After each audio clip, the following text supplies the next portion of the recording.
All right. Thanks, everyone. I'm Kenneth Adams. I'm the chairman of our meeting today and of the Atlantic Yards Community Development Corporation. We're going to, I have we'll walk through some items we have in the agenda, and much of today's meeting is going to be devoted to an update on various issues by our president, Marion Phillips. But before we jump into it, because I'm still, and pardon me, figuring out who's who, let's just quickly introduce ourselves, those of us around the table, starting with Sam. Sam Miller, project manager for Atlantic Yards, project ESD. Marion Phillips III, president, AYCDC. Barika Williams, board member appointed by New York City Council. Jamie Stein, board member appointed by the mayor. Linda Reardon, board member appointed by the speaker. Rachel Gold, board member appointed by the governor. And again, I'm Kenneth Adams. I'm the chair appointed by the governor, and I'm also the commissioner of the Department of Tax and Finance. Joe Chan, appointed by the governor and executive vice president for real estate and public-private partnerships at Empire State Development. Tamara McCaw, appointed by the governor. Liz Harris, appointed by the governor. Robert Stout, ESD senior counsel. Toby Daishimi, AYCDC director. Now I know, Toby, what you meant when I saw you in the hallway and you're working on technical things. Thank you for your help. All right. Well, thanks, everyone, for doing that. Let's we'll jump into our agenda. I now call, and this is Mark. Mark, thank you for your help, as always. I now call to order the meeting of the directors of the Atlantic Yards Community Development Corporation for Monday, March 23rd, 2015. I'd like to note for the record that the meeting is being webcast, more or less. The directors have received the relevant written materials in advance of today's meeting and are free to ask questions at any time. Consistent with the policy of our parent corporation, that's Empire State Development, we welcome public comment on the items on the following agenda. After each item is presented and any comments are received from directors, we will allow members of the public to provide comments. All comments should be limited to 2 minutes, please, and should only address items that are under consideration. You will note that the final item on our agenda today is titled Public Comments. At that time, we'll have an opportunity for members of the public to provide comments on non-agenda related matters. Before we begin with the substantive portion of the meeting, I would like to ask the directors whether anyone has any potential conflict of interest with respect to any of the items on today's agenda. And if so, I would ask you to please make an appropriate disclosure on the record at this time. We'll then be sure that you may recuse yourself or yourselves from discussion or votes with regard to such items as they come up at the agenda. So I'll pause now and ask if anyone has any potential conflict of interest with the items on the agenda today. All right, good. The foregoing having been noted for the record, I'd also like to note that the minutes for our last meeting, which was the February 6, 2015 directors meeting, are being prepared. They remain in preparation, it says here. So they're still being worked on, and they're not yet available for approval. Debbie, when are we going to get them? Okay, great. So folks know, we'll email them out to folks. Is that what you want to do? Great. Debbie Royce, by the way, does all of our minutes and materials and all those things that you get in preparation for the meeting. Thank you very much, Debbie. So she'll get the minutes out in about a week or so, she says. So therefore, the minutes of that meeting and of today's meeting will be available at our next meeting. In a second, we'll go over some of those dates, which Debbie's handed me. I will now ask Robin Stout to request authorization for the corporation to amend its bylaws. Robin, will you describe this to us and walk us through what's going on here? Yes. And good afternoon. Nice to see you. Yes, Thank you, nice Joe. to see you. Thank you, Mr. Chairman. As the directors know, part of the Atlantic Yards Community Development Corporation bylaws reflect that each director should be a resident of New York City. That was at a time when the ESD president and chair was a resident of New York City, and we fully expected him to continue, and that turned out to be somewhat different than we had expected. Let me assure the chair and the directors that there is no current plan to replace this chair, who is doing a very fine job, of course, but the governor's office would like to retain the option of appointing the current ESD president and CEO, who is not a New York City resident. And so on February 19th, the ESD directors, the parent organization, authorized an amendment to their authorization of the AYCDC authorization to allow, in the event that the current chair of ESD became a director, that person would not be required to be a New York City resident. The current chair of ESD, Howard Zimsky, happens to be a resident of Buffalo. As I say, on February 19th, the ESD directors authorized an amendment to the AYCD authorization, which would permit an exception in the case of an ESD president and CEO appointment to the AYCDC board, that person not be required to reside within New York City. And so the subsidiary directors, you, are now being asked to make that same change because that was the residency requirement was reflected in the subsidiary bylaws in Section 2.2, which at the moment reads that each director shall be at least 21 years of age and must reside in New York City. And the request is to authorize a change which would amend that section to read that each director shall be at least 21 years of age and must reside in New York City, with the exception that the ESD president and CEO, if appointed to the AYCDC board, will not be required to reside within New York City. The AYCDC bylaws would otherwise be unaltered and would remain in full force and effect. And let me just emphasize one more time that there is no current expectation that the current chair would be replaced. That's all. Thank you, Robin. I think we might have, I think folks understand this technical change Robin is talking about that resulted from something that was not anticipated at the time the bylaws were first drafted last summer. Are there any questions or comments from directors with respect to this item as Robin has presented it? All right. Any comments from the public?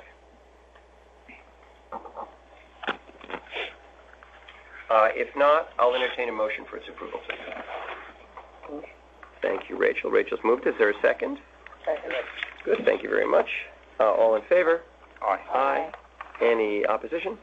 Any abstentions? Hearing none, the motion carries. Robin, thank you for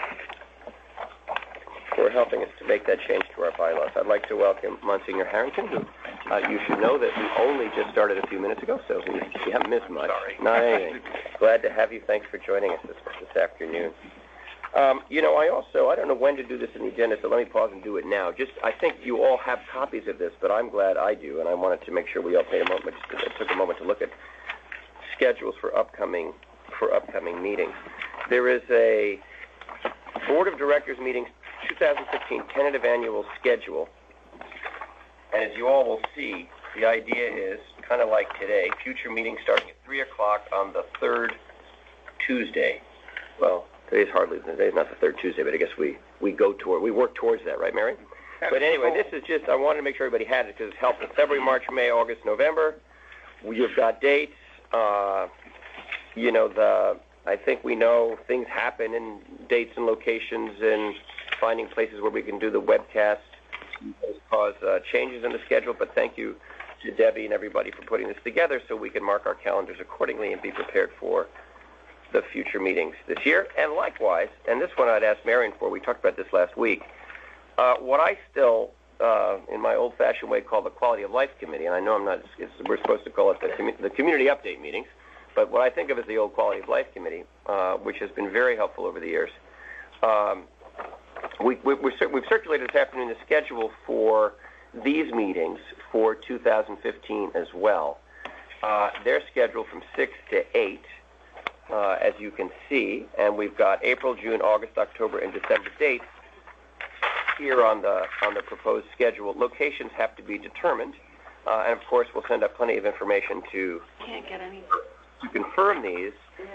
But these are certainly not required for AYCDC directors, but they may be of interest to directors. I myself find them interesting, and it's a good way to stay abreast, certainly in sort of an observer capacity that we would attend in, of sort of issues that are happening between our meetings and key kind of quality of life issues that arise and how they're dealt with, and the various city agencies that help Forest City, ESD, and others respond to those issues. That's all taken care of at the community update meetings. And again, I just wanted to make sure, and thank you, Mary, and everybody for doing this, that we had the schedule for this year, so again, we could all mark our respective calendars. So a little bit of housekeeping there. Let's move on. Fine. Robin is also going to present a request for authorization of the corporation to approve our 2015-2016 operating budget. Robin, why don't you walk us through this one as well? Yes, thank you, Mr. Chairman. The ESD parent has a fiscal year that begins on April the 1st and runs through March 31st of the following year. So it's not a calendar year. It is April 1st to March 31. Each ESD subsidiary also has the same fiscal year. It is traditional that on or about this time, just before the beginning of a new fiscal year, that the ESD parent plus each ESD subsidiary, which will now include the Atlantic Yards Community Development Corporation, will also approve its budget before the fiscal year begins. So we are bringing the 2015 to 2016 proposed subsidiary budget to you for your review now. As you can see from your materials, the operating budget proposes a total of $92,000 in personal services, which constitutes the salary and fringe benefits for one employee, and a total of $157,000, almost $158,000 in non-personal services, which primarily include professional fees, occupancy, and other administrative expenses. That would make the total proposed 2015 to 2016 budget $250,243. It's important to note that this budget would be expected to be funded entirely from an imprest account, which is maintained at ESD, by ESD, and funded by the project developers. So if there are no further questions, I would request that the directors ratify and approve the corporation's proposed fiscal year 2015-16 operating budget. Robin, thank you for walking us through that. Let me ask, are there any questions or comments from directors on the proposed budget for the new fiscal year? I have a question. Yeah. Are there any restrictions when it says consultancies? Are there any restrictions on the type of consultants or who we might bring on board? Is that already dictated? Is it open?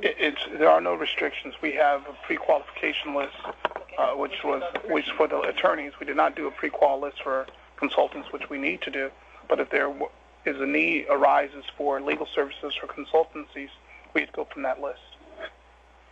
So, Mary, in both cases, are we building in this budget sort of an allowance that we don't, right? I mean, we might not spend this money. Correct. We might. It's an allowance in case we need to hire outside consultants. Correct. Great. And just one other correction. The impress account will cover about 90% of this budget. And just to confirm, if the CDC determines that some sort of consulting service is necessary, those services would need to be procured per ESD's procurement policy. Yes, that's correct. The subsidiary adopted those procurement guidelines last time at your initial meeting. And just to be clear, not only would the procurement have to go through those guidelines, but we would be coming back to you for an authorization for a contract if it were more than $50,000. So this is not an authorization for any particular contract. It's the authorization to have the funds available. To the extent that those funds will be expended, we will be coming back to you to ask for your permission to do so. Good. No, that's helpful. Any other questions from directors on the budget? Just a clarification. Why does it reference SECRA as part of the operating budget? You will get used to the fact that every action item will reference the environmental law because that would be a legal requirement under SECRA. Even if SECRA doesn't apply or is not directly relevant, there would be a statement to that effect. One more question.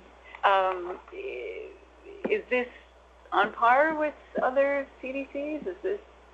Where did the number come from? How do we, I get the first salary number, but for non-personnel services, is there a average? Is there a metric for how one comes up with this number?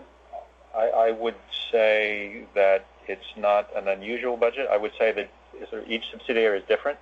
As you see here, we are only putting one full-time employee under the subsidiary rubric, although as you have learned, there will be many other ESD employees that assist in the operation of the subsidiary. So it is often on a case-by-case basis, particularly in terms of the personal services. For the what I would call what is listed on your list, other non-professional services, those are pretty much par for the course. The personal services may differ by subsidiary, and the need for the professional fees may differ by subsidiary. But in general, the answer to your question is it's not an unusual budget. Yeah, because it's like not. This is not us. This is not even the company that we use. Excuse me, who's... They're having a video conversation. Colin, is that you need to be careful because we can hear you. Maybe that wasn't Colin. It wasn't Colin. All right. Well, for folks who have dialed in, we welcome your participation. But if you understand that we can, if you're not on mute, we can hear your comments as just occurred. So it's good also just for signal clarity to put the phones on mute until you go to speak. Any other questions for Robert on the budget? Just to clarify on the consultancy fees, we ratified the pre-qualified list on legal and accounting. We haven't done that on consultancy, right? That's correct. Yes, that's right. Okay. So the choices would be to pre-qualify a list, or we'll just do the procurement through the regular required advertisement.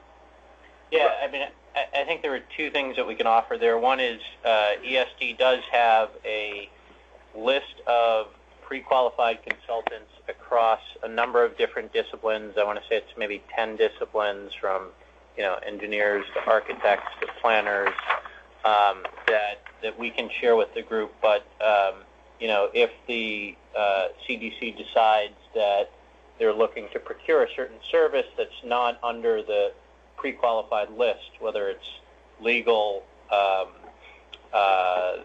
forgot the other category, legal or the other accounting, or the 10 others that I just mentioned, a decision is made by the subsidiary to do a procurement. We follow ESD procurement guidelines, and we can get that service on board.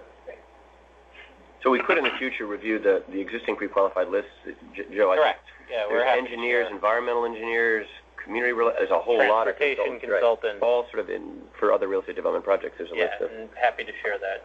Also public information. So, Marion, if we can just make a note to. Yeah, because if we do, it's like what we did at the first meeting. If and when we want to hire consultants, it just expedites the procurement process because they've already been vetted and approved. Correct. And it's an exhaustive list. Good. Well, Robin, thank you. Any questions or comments from the public on this item? Yeah. Oh, hi, Michelle. Hi. I just wanted to follow up on Marion's point about 90%. Oh, I'm sorry, Michelle. Could you come up to the table and speak so that you can be picked up on the telephone? Or the mic. Would it be better on the mic, Mark? Sorry, Michelle. Michelle Bellows. Oh, that mic. Yeah, sorry, my mistake. I thought that was my mic. I did too, but Mark here is the boss, so. Yeah. Hi, Michelle. The speakers are not on here, but it's being recorded. Yes. Oh, okay. Hi. Michelle Bellows, Fifth Avenue Committee. The question I had was just following up on Marion's point about the budget and about 90% coming from the interest accounts from the developers. So the other 10%, I'm assuming, is taxpayer dollars. Yeah. That's what I wanted. And is it normal for the developer to cover 100% of the expenses, or a greater percentage? Why only 90%?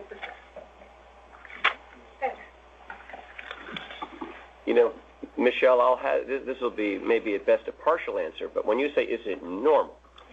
I'm no longer at ESD, as you know, but if I think back to the 7 or 8 other subsidiaries, and, everyone is different, as Robin was saying, everyone is unique, so normal is a little hard to define. But I can't think, Joe could help out here, he's there every day, of too many other situations where the developer is covering the expenses of the subsidiary.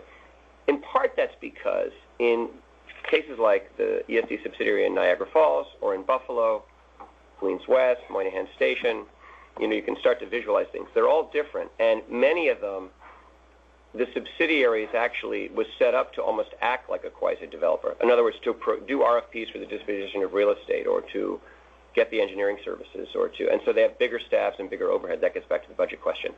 And this one was set up, as we all know, really to kind of monitor and communicate and expedite and all that good stuff. But so the developer has agreed to cover those costs, the cost of the CDC. So we don't, as I know, I turn to you, Joe, but I can't think of another situation in the state where ESD has a subsidiary that's, advancing a project. Columbia University covers a lot of the expenses for the Columbia Manhattanville project in Upper Manhattan. That's correct, but not a subsidiary. But it's not. There's no subsidiary there, right? Yep. So it's different. Everything you said is accurate. Thanks, Joe. Yeah.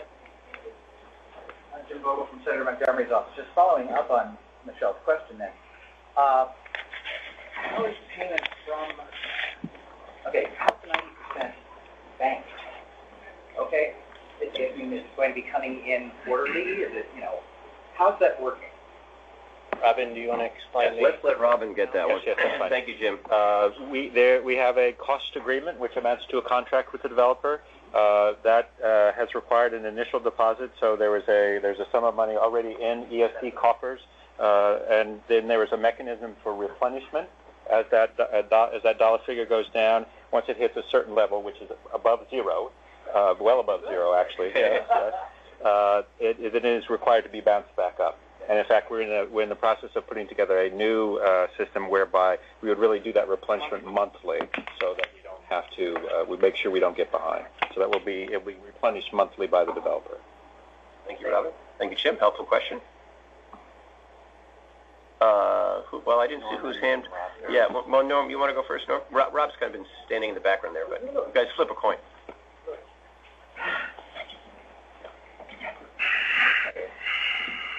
Robert Harris, District Manager, Community Board 2.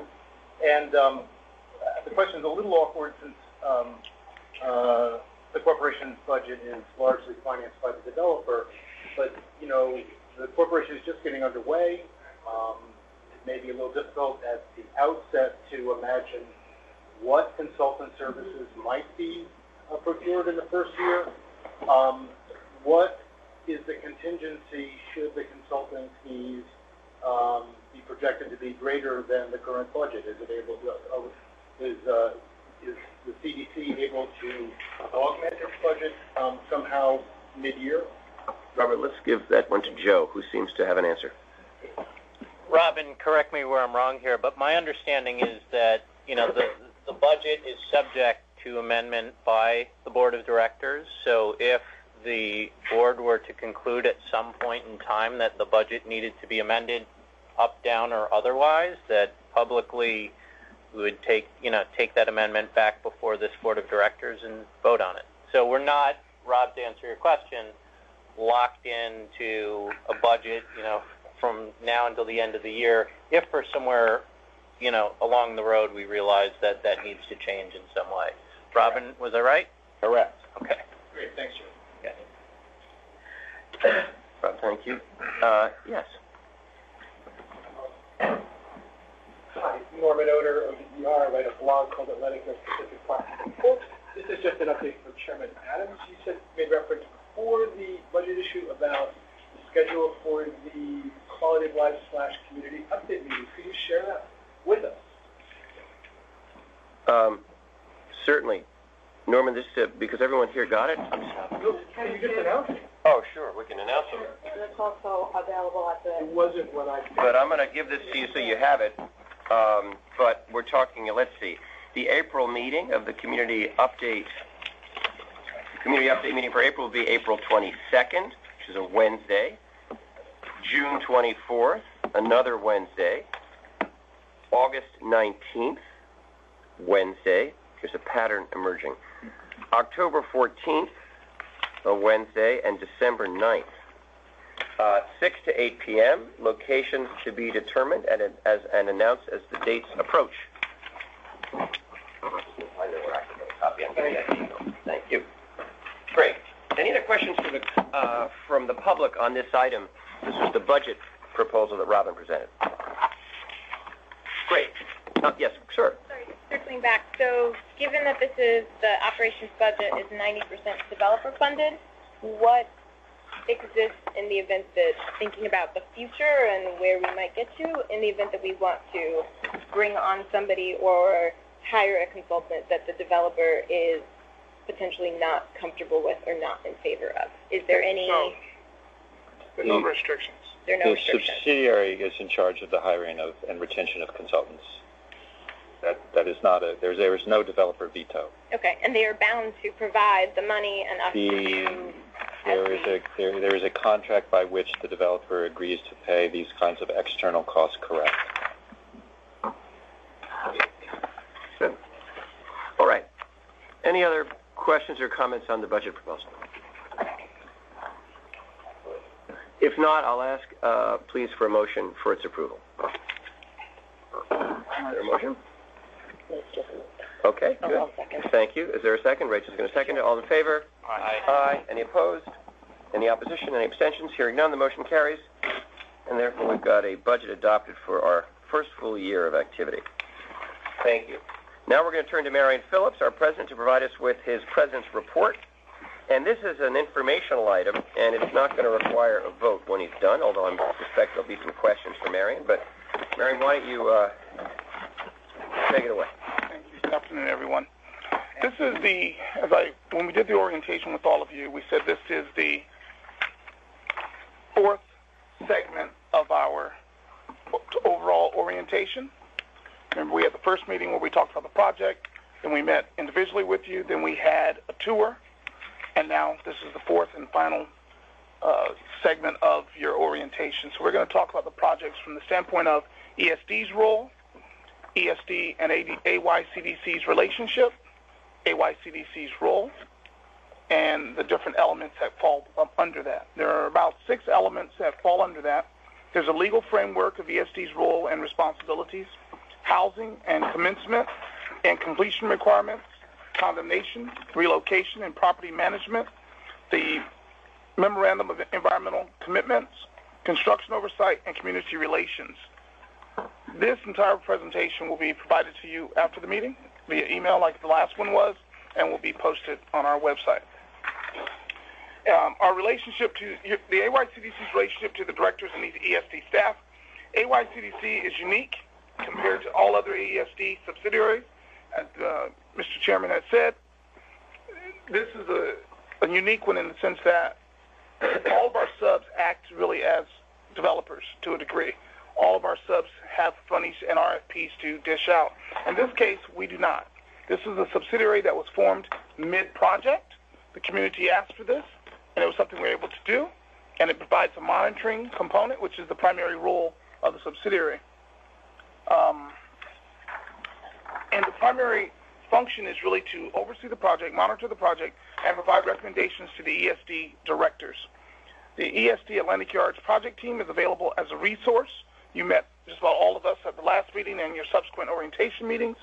And we have one full-time person, Toby Jayasime, who's the AYCDC director. The scope of the role. AYCDC serves in advisory capacity to ESD directors by monitoring project timeline, commencement and completion dates, advising on communities' concerns, developing recommendations for efficiency and effective flow of communication between the developer, government agencies, and the community, ensuring developers' full compliance with the June 2014 project modifications and other public commitments, reviewing proposed modifications to the GPP.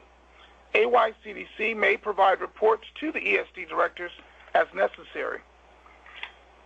Reports from the ESD AY project team to the AYCD directors will include our community relations update, which is the incident report log that you received recently.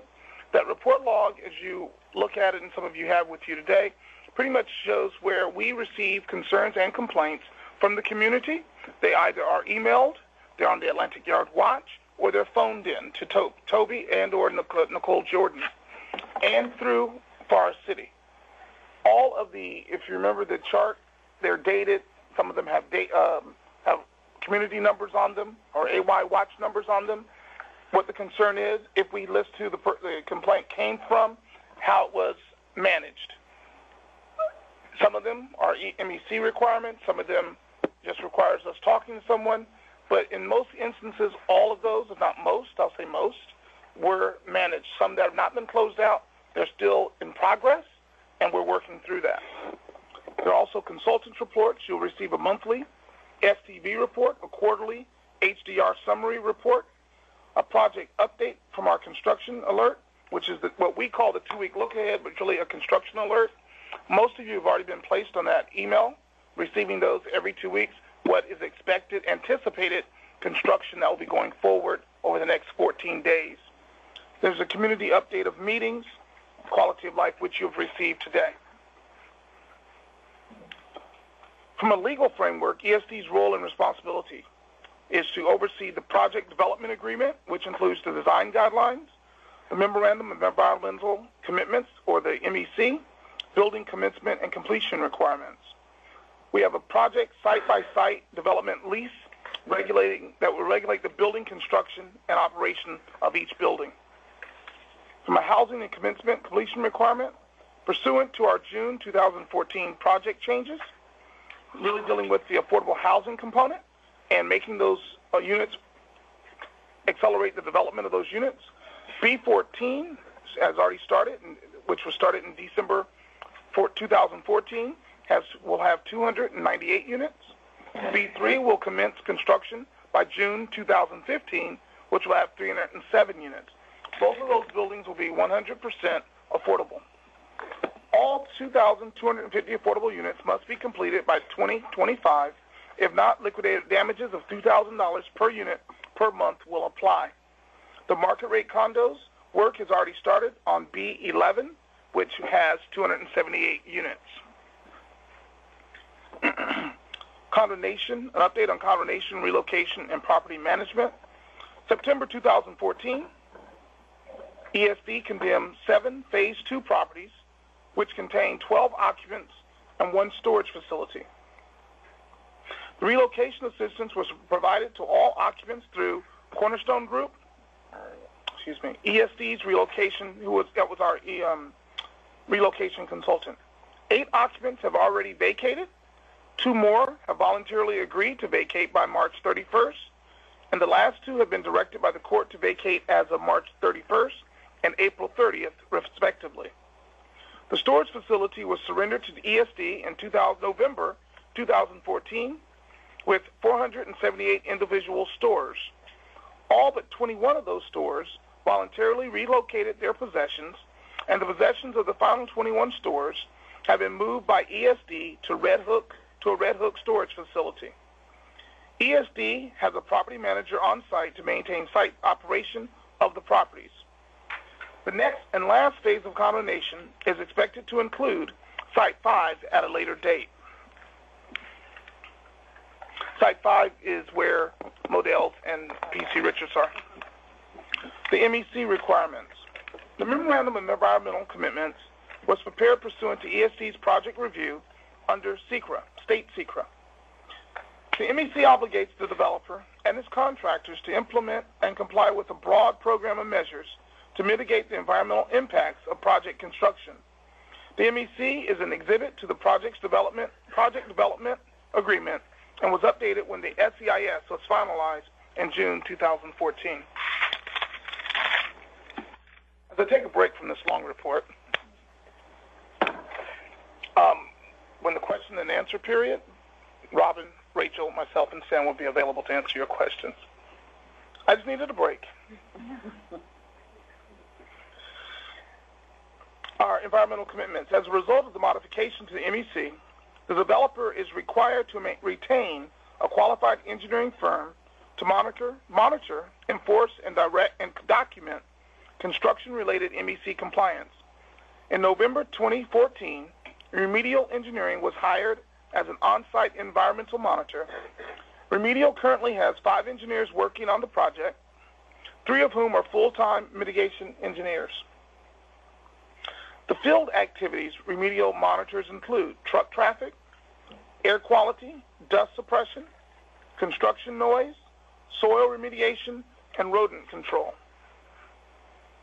In addition, the developer, as distinct from Remedial, has the responsibility to monitor certain MEC requirements, and these include historic resources mitigation, community facility mitigation, open space mitigation, shadow mitigation, maintenance and protection of traffic, implementation, or the MPT, installation of double pane windows, and alternate ventilation in certain residences.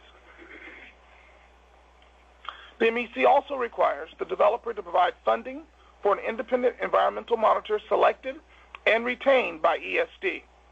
ESD retained HDR in May 2007 to monitor compliance with the mitigation measures implemented by the developer and its contractors. HDR conducts generally twice weekly site visits and has 5 professionals dedicated to this project with the ability to call on other professional staff from within the firm as needed. On a weekly basis, HDR reports to ESD on monitoring results. ESD will provide AYCDC directors with written quarterly reports. HDR reviews the construction alert, or the 2-week look ahead, and provides input based on field visits operations. HDR alerts ESD, the OEM, and developer when MEC noncompliance is observed and confers with the OEM if modification of activities is needed for compliance. ESD, not HDR, enforces compliance with the MEC. In appropriate cases, ESD may formally notify the developer that contractors have failed to comply with the MEC. Weekly meetings are held with the developer, OEM, HDR, and ESD.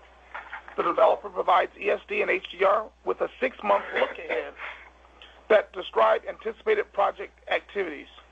Among other things, each 6-month look ahead includes an assessment of the level of OEM staffing that should be deployed during the relevant period to properly monitor compliance with the MEC. HDR and ESD review these reports, which are submitted 1 month prior to the beginning of the documentation period. Overall, the developer has materially complied with the requirements of the MEC to reduce the environmental impacts of project construction. Issues continue to be addressed on an ongoing basis. Adherence to MEC requirements and the retention of remedial engineering has resulted in improvements to conditions at the project site, reducing environmental impacts during construction, i.e. air quality, noise, and traffic. Construction oversight. ESD has maintained an owner's representative on the site since commencement of construction, and STV has served in such capacity since March 2010. STV physically serves as ESD's eyes and ears on the project site.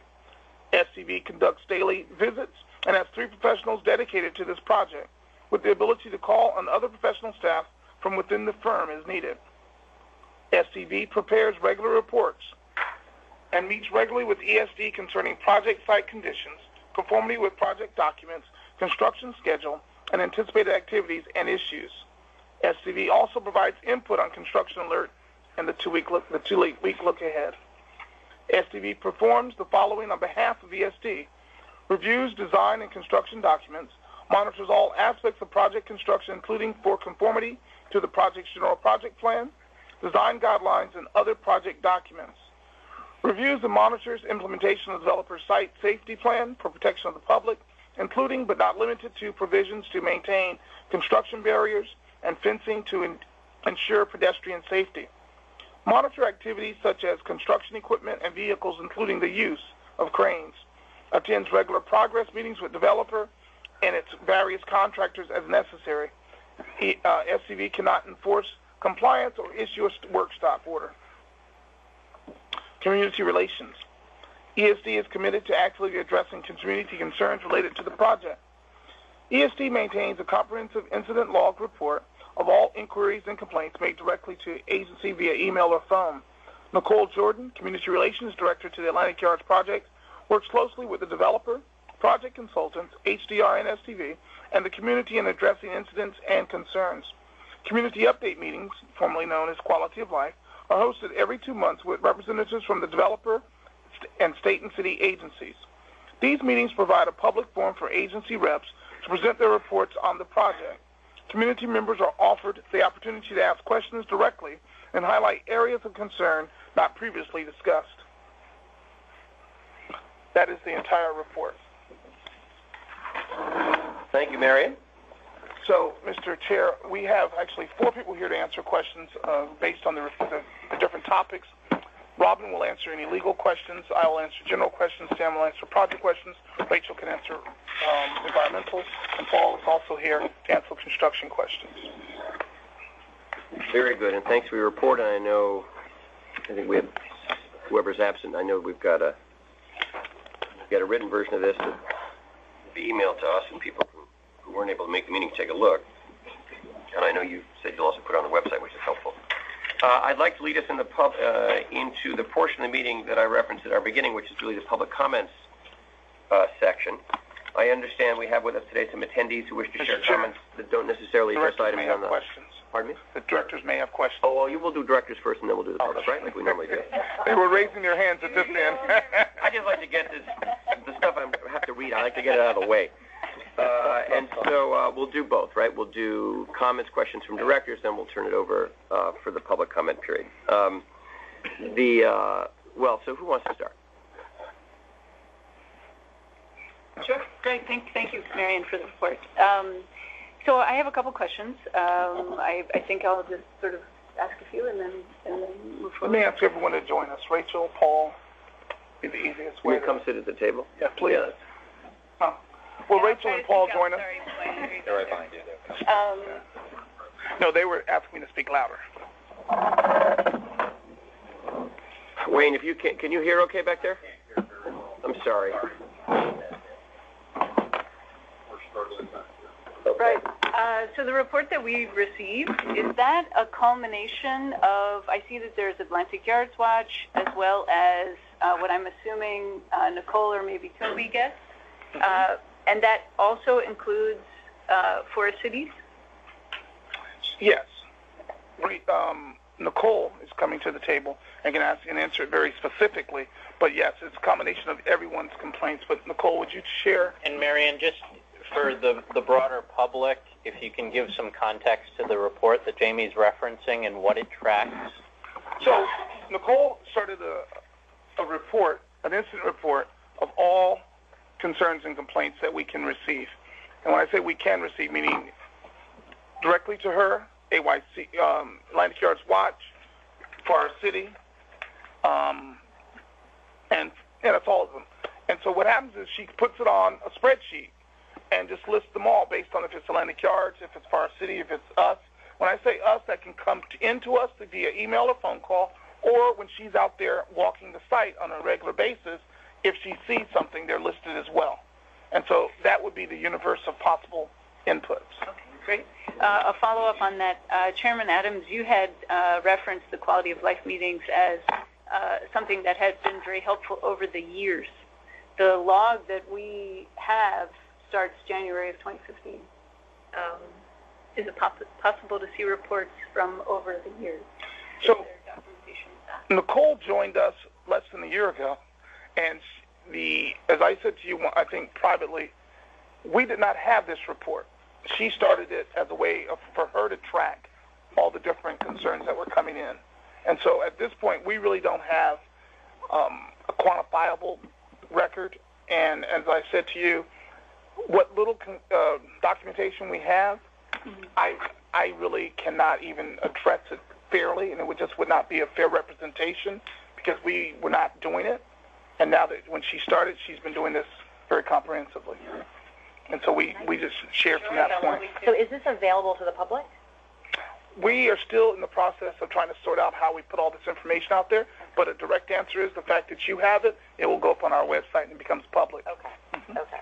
Jump in on the same list. So if there was an issue or concern that got raised by a council member, would that get included on this list? Yeah. And is there a way to make sure that issues that go to constituent services for council members also gets folded into this? I have relationships with all of the elected officials and their staff, so if they do give me a call about an issue or a concern that a constituent went to them, yes, I do add it. I just have one more question. And so the person or entity that originated sort of the complaint or concern, do they get a follow-up? Yes. I try to respond back to the person who sent me the concern. If it's an AY Watch issue, because I receive them automatically, I respond to the email that I got. Okay.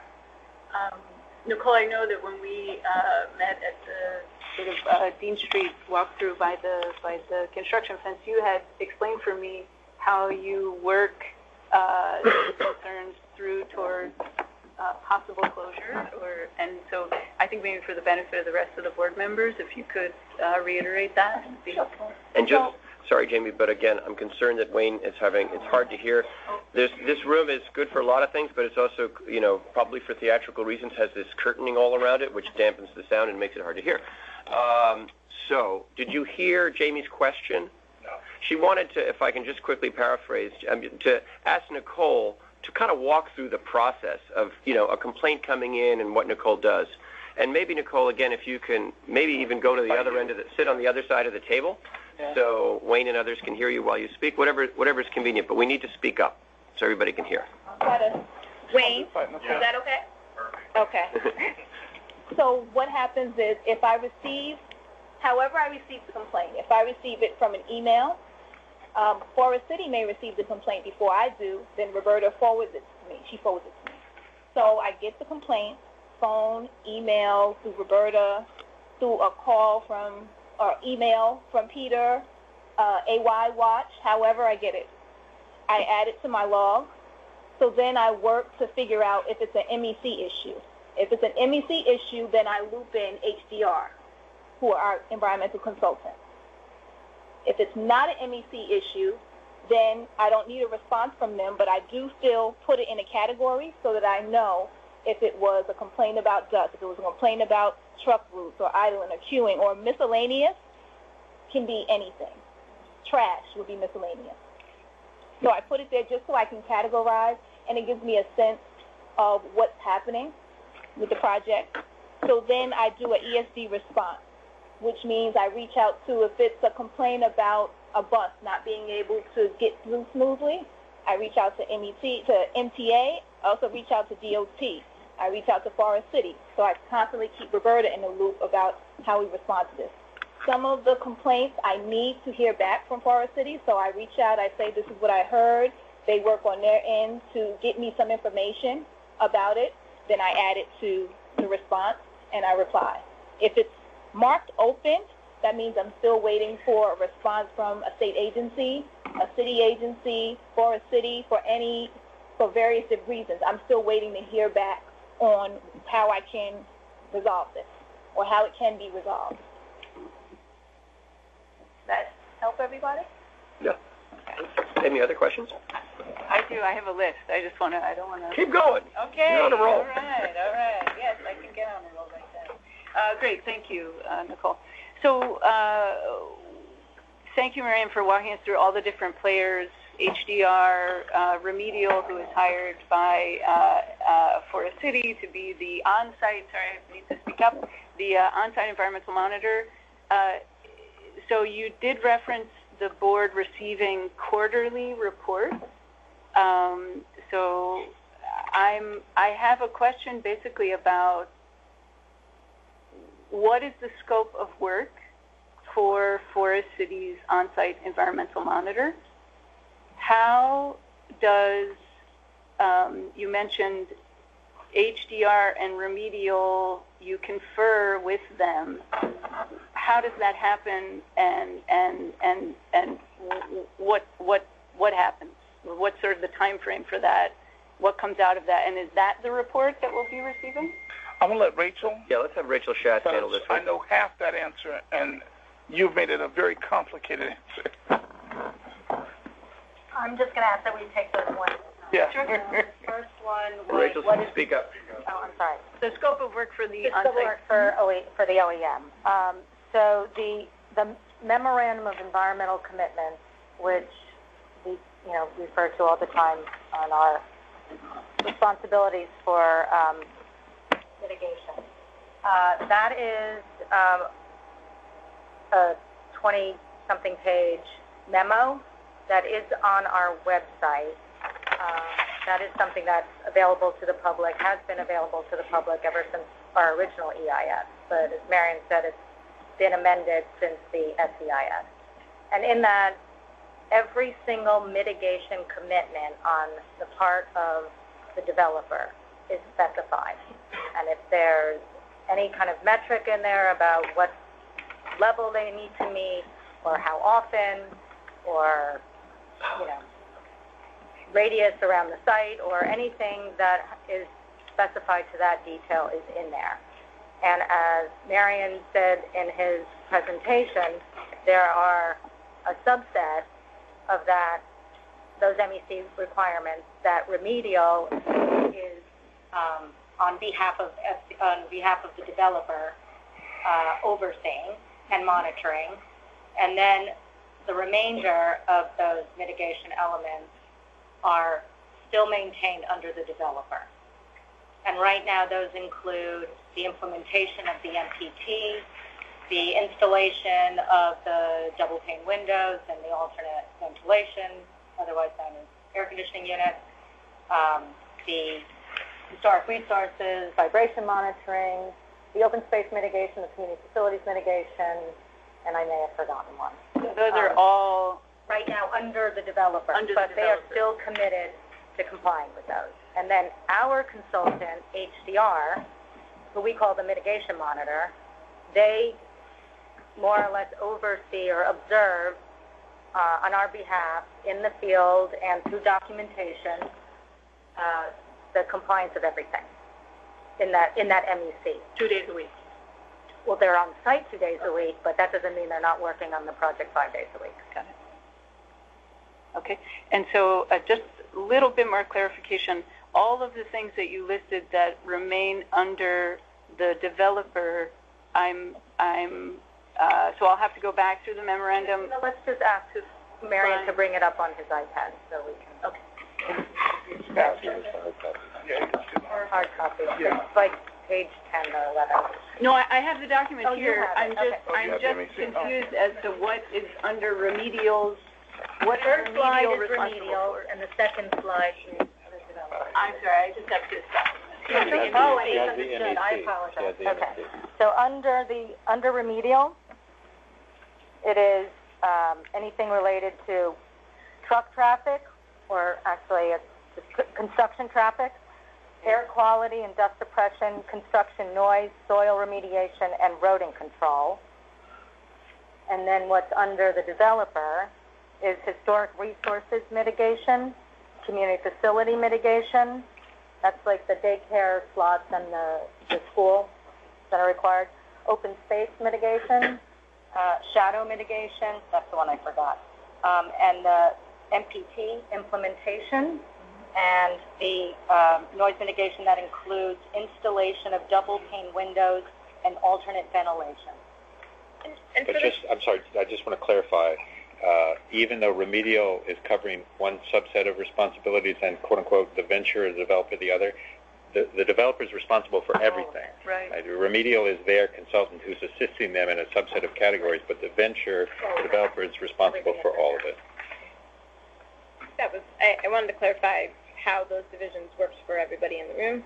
Yes. And then the other question, I had two questions on this for the MEC. Has there been any issues with dustless lead levels, especially since it's with lead? Sorry, has there been any issues with lead levels in air quality or in dust or in soil, given that it's an industrial site? Well, any soil that's excavated has to be characterized, and depending on the characterization, it needs to be handled in a regulated manner. As far as in terms of air quality, there's monitors that are required to be set up upwind and downwind of the construction activities. And as far as whether or not actual lead has been detected, I mean, I don't know if and at what levels in the soil, but we could find that out. Yeah, if we could find that out. And then the other question I had was sort of about how this gets reported back to the board. So I know we said that this comes back to the board quarterly in quarterly reports, but what is there in place if there are emergency or heightened levels or concerns for things for it to be reported sooner and more quickly? I think we could, if anything came to our attention that was of initial concern, that could certainly be reported. But I think, Jamie, you had some other questions. No. Rika actually clarified that for me. I'm still not clear because there's several different entities sort of measuring things, and thank you, Robin, for your clarification. So what comes in the quarterly report? This is ESD's digest of raw data? This is... It's HDR's compilation of everything in that quarter that they've observed in the field, that they've checked through documentation, whether it's receipts for ultra-low sulfur diesel in the vehicles, whether it's the noise measurements, certain equipment is, depending on its size or its type, is required to be tested in the field to ensure that it meets the the noise levels that we identified in the EIS. There's documentation about, who's got their replacement windows. So, like, checking through the documentation, that's another, huge effort that HDR does. In addition to observing twice in the week, field observations, making sure that the MEC is being followed. And then anything else that comes up, in the interim, the HDR works very well with both remedial and the ventures contractors, and so they have their own back and forth during the week to follow up on things. And so all of that is compiled in a quarterly report, like an executive summary by category, by MEC category, and it just lists, it describes, all the activities that took place during that quarter, any incidents that, of interest or note, any follow-up that was required, any modifications to way things were the way we monitor things, any significant meetings where important decisions were made, and so that's, I don't even know how many pages it is, but let's say, 70 pages of everything that happened in that quarter. So it really tells the story of what they've observed. Thank you. And my last question is, how is improvement measured? Marion, you referenced improvement. What's the feedback? So, I think there are two pieces here. And I think you can get specifics, and I'll give your voice a rest a minute. So when we look at the number of complaints and the repetitiveness of that complaint, if that has, come down and been fewer of those, that's one way of measuring success. As it relates to the overall issue of, I think that's the best way. And then when you look at also where the complaints are coming from, are we finding them or are they found through the community? That would be the other way of measuring that success. So, and a lot of that is heightened or improved since remedial came on. So I think that's the best way to measure it from that perspective. And I would add I think it's a great question, and we don't have to figure out this afternoon, but I think we should think about it because I think it's a really important goal for us as a group of caring volunteers here. And so as we think through definition of success, I would also look at the percentage of closed or resolved complaints, some of them, and the speed with which they're resolved, because just historically, I think sometimes things can linger. And those would be markers for success, right? How quickly was it addressed? How quickly was it resolved? What's the rate of kind of completing or closing the case? Again, not make it. I think what we'll do is we'll look at the last couple as going forward. I think Kenneth makes a very good point, compiling the amount of days it takes to close out a project, and so can we demonstrate that to you, because that would also be a third piece to doing that. The broader question is maybe something you could come back and, as part of your president's report for our next meeting, suggest to us, and then we can debate and, talk to you about it. But, what would you agree would be the best, what are the best measurements of success, as folks say, key performance indicators? If you had a dashboard and we were looking at, like, what are the indicators that we're being successful, because so much of our role here as volunteers is to work with you and the ESD team and developer and others to quickly resolve these issues that do come up, and to make sure there are fewer of them, and repeated patterns don't become repeated patterns. So why don't maybe you think about that, and let's talk about it more at the next meeting. So when you made the request of looking at all these dates, if you notice, the quality of life meetings really will happen 2 to 3 weeks prior to this meeting. And one of the reasons for that is so that Nicole can give a report and an update of not only the incident report and that standard, but also to make a portion of that report to reflect what has occurred in the community from that meeting, in terms of what was presented and what was the feedback. That's to good. Help drive that conversation. Kenneth, speaking of that. Other questions or comments for Nicole, Rachel, anybody? Answer Jamie's question a little more specifically instead of the abstract. So as part of the amended MEC, learning from our first few years, and this was the first time for ESD. It's actually the first time for almost any agency in the city to do this framework. So we realized that there was room for improvement in a number of areas in measuring of how successful this was. And so we made improvements to the training programs and the frequency that the developer needs to provide to their contractors, and then ways for the contractors to share that information and all those important requirements to the rest of their staff. There were I mentioned the noise measurements in the field. That was something that hadn't been instituted before.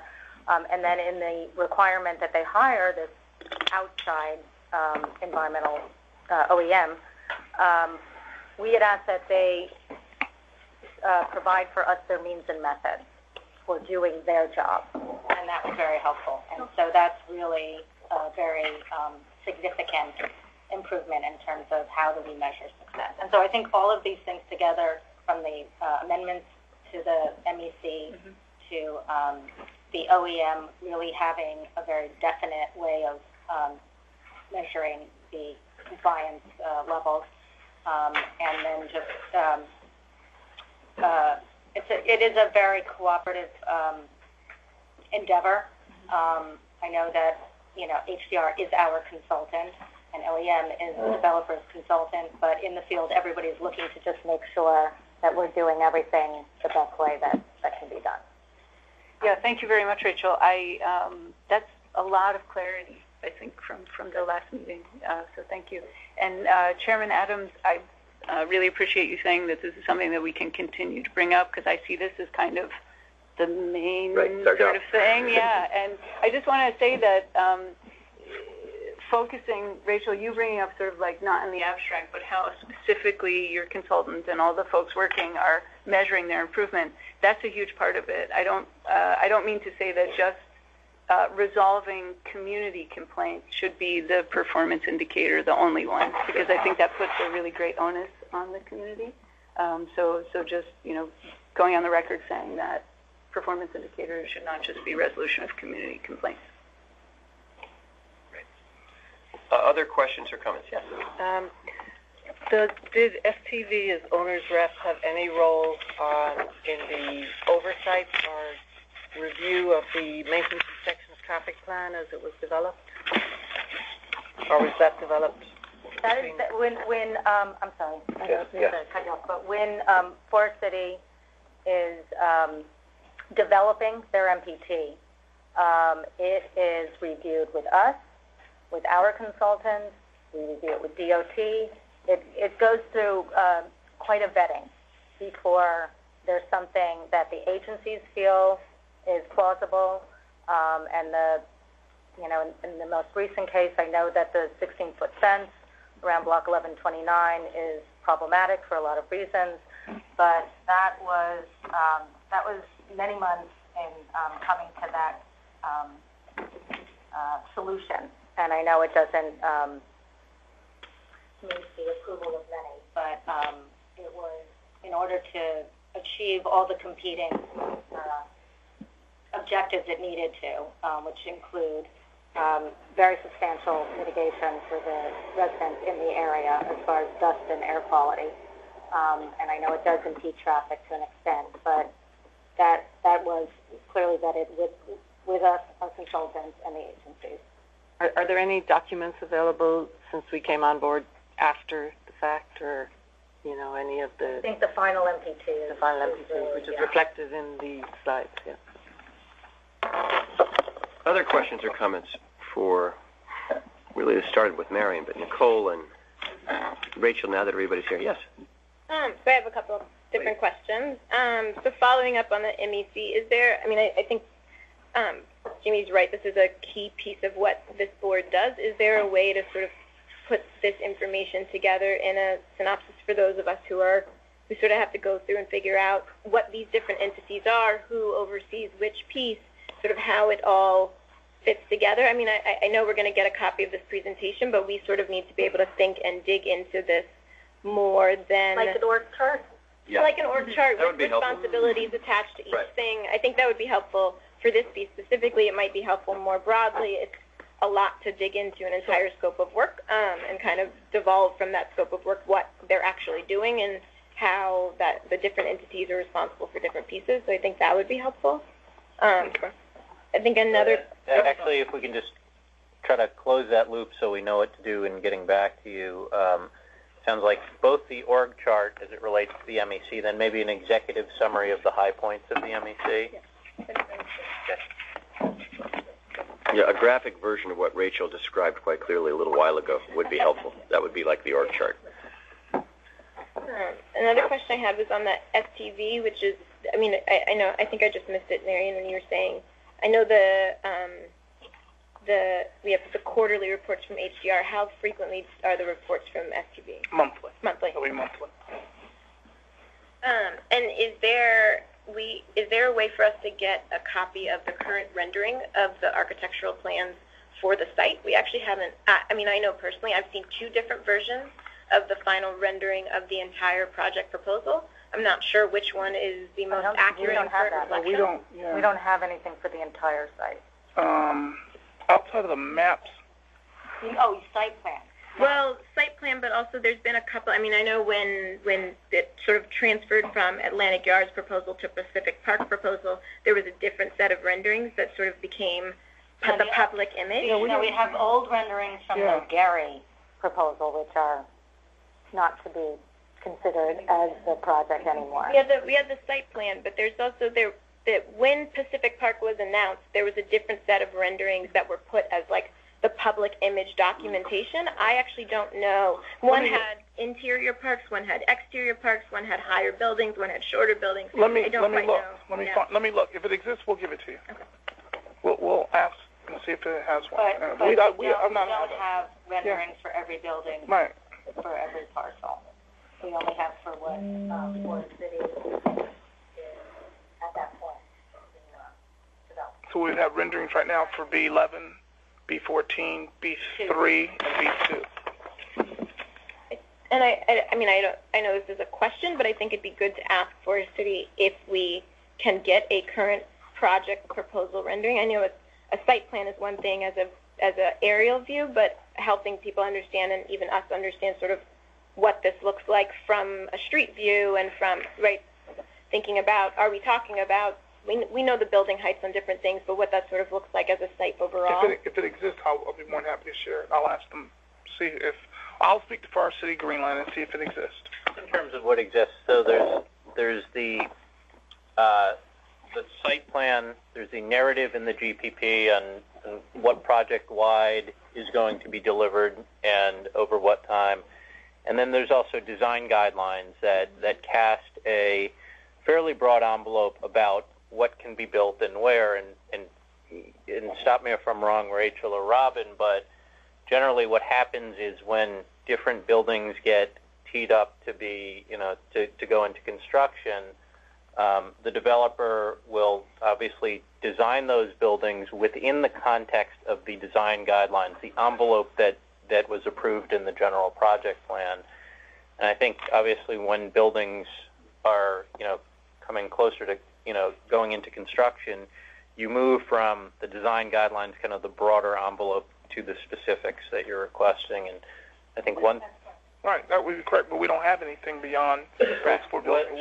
One thing I think I would suggest as follow-up for the next meeting is we can articulate, when we'll be getting those more specific designs and, how we can best share that with this board in as real time as possible. Right. No, and I understand that architectural plans change once you actually have the site and you have the specifics of each design, but there was originally a presentation and overall rendering of the site sort of vision as a whole. Now, I think we all understand that that's going to change a little as each building goes forward, but it would also be helpful for us to know and sort of for the public to know this was a site where the original image was a building right on the street front, and now we're at a different phase, and so now there is the side of a building and then a big park in the front, and how that sort of changes how it feels as the overall site, how the neighbor across the street feels about it, and that type of thing. Absolutely. Just keep in mind, again, the design guidelines were, and Rachel, again, correct me, and Robin, where I'm wrong on this, they have cast out the parameters as to, where things can be built, where they can't be built, how close they get to the street. And, the absent a change to the design guidelines, the developer has to work within that already publicly approved envelope to design their buildings. So I just want to be clear, there may be discussion that the developer is going beyond the envelope. They cannot go beyond the envelope without the general project plan design guidelines being modified. So basically they have an envelope to work within, and when they get to the point where they're advancing specific building plans, they're working within that envelope. If they, choose to go beyond the envelope, they have to go through a public approval process for amendment to the design guidelines. Rachel, is that all? Yeah. Yeah. Would it be possible to get a schedule from the developer as to when they think they'll have the elevations and schematics? We can ask. In relation to when we can send that. We can circulate that. We have that already. So I think that's a good. There would be a schedule, Right. at least for. Yeah, I think that's a really good point. Is we do know in our discussions with the developer and the developer's discussions with the city, what buildings are likely to come on board sooner rather than later. I think we can forecast out over the short to medium term, when projects are expected to go into the ground, assuming that, as long as everyone acknowledges that, there are uncertainties in terms of development, but knowing that the developer wants to move as quickly as possible to deliver everything, including the affordable housing, but then how we then can back into a sharing of the specific designs at an appropriate point in time once those designs are really locked into. So I think we can, as a follow-up item, take that back, Kenneth, and come back with some ideas, and certainly we're happy to discuss those ideas. Yeah, and I support this idea of just more visual aids, right? So like org charts that show the structure and then the reporting requirements of the various monitoring organizations, and to the extent that they're available and helpful, certainly renderings of buildings that are being contemplated. We have the site plan, but I think it's just really helpful to have visual aids too. Other questions or comments before we go? Yes, please. Sorry, I had one more. Yeah. And so the last question I have is this is I really appreciate, Nicole, your chart and the tracking. So I don't want to say this in any way to diminish what you've done, because it's actually very helpful. It's very clear. It lays it out very clearly and in a way that we can easily follow. My question is whether or not, sort of as we move through the project, because right now we're at a more construction, environmental, engineering heavy phase, whether as we move forward there is the possibility and potential anticipation that Nicole will need more work as there are more and more, in community relations, not just neighbors, but also community relations with new residents who are potentially in this space and involved in this space. And the other pieces have entire consultant teams that work on this. I am projecting that will be something very difficult for you to handle by yourself as a whole as this project sort of grows and expands. I think two things. Some of you met Greg Lynch, who's helping in terms on the ground right now, and that's something that may evolve into a person that could do something different to what you're speaking to. So it's a tryout. I don't know if we should say something's a tryout, but we transferred a person from one department to another who's on the ground daily, and that role could change to accommodate that if that's where we need to go. Well, I have a question for Nicole too. That's almost sort of based on that somewhat, which is I notice a lot of the observations in the report. You're being modest here, Nicole, but they seem to be made by you. So could you talk a little bit about, how often are you out? You picked up a lot of stuff. Do you have any idea, Mary, do you have any idea how many of the complaints are actually Nicole's own complaints? The ones that say ESD are all Nicole's, because Greg just started, but even after Greg does everyday work, I'm sure 90% will still be Nicole's. Nicole does an outstanding job. It's observations because I think of it as keeping it functional. Right. So I make observations. So I go out full-time Wednesdays and Fridays. Okay. But then there are times when if something is happening or I'm getting a lot of incidents, I'll leave early and I'll come back out for different reasons. But every Wednesday and Friday, I'm stationed at 55 Hanson, and I go and I walk the site. And now I have Greg, who's there 5 days a week. He's there Monday through Friday, and he walks the site. So we just walk the entire site multiple times a day. We look to see if there are any issues that may pop up. A small issue I saw one day was a gate open.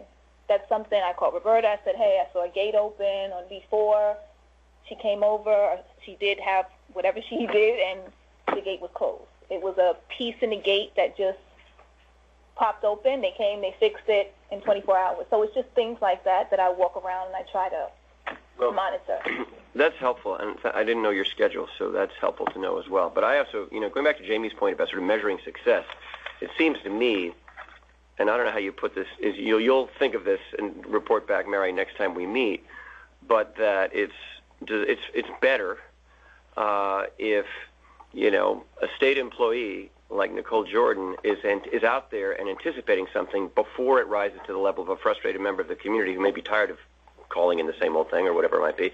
But much better for you to be out and getting things early before, right? A, because that's just good preventive medicine.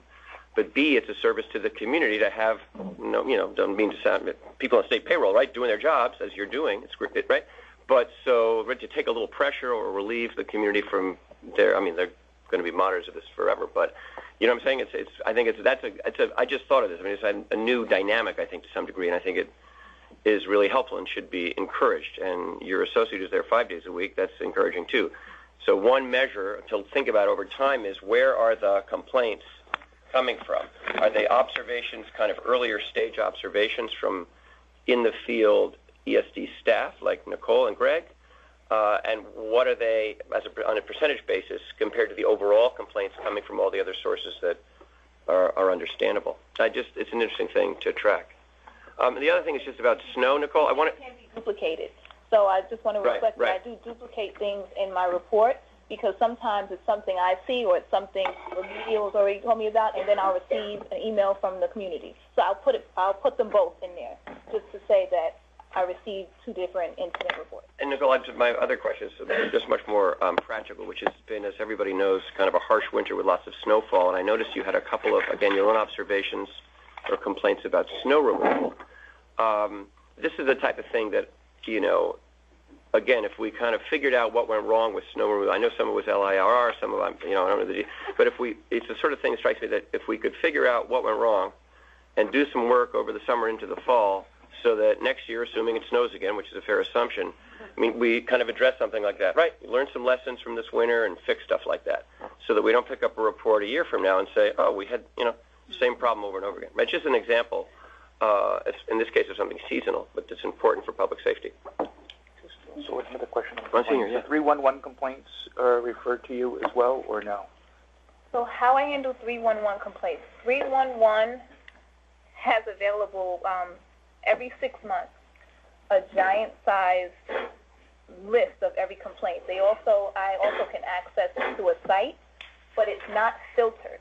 So I go in and I look for Brooklyn, and I go through Brooklyn and I look to see what zip code it's in. So I have to go in to 311 and I have to filter it myself. It's not something that comes to me automatically. They don't do that. But I get the same... Filtered by zip code, so you were able to find out how many sanitation complaints, transportation complaints. It's the same report that goes to the public advocate's office. It's a public document. It's the same report, but I have to go in and filter it myself. Yeah.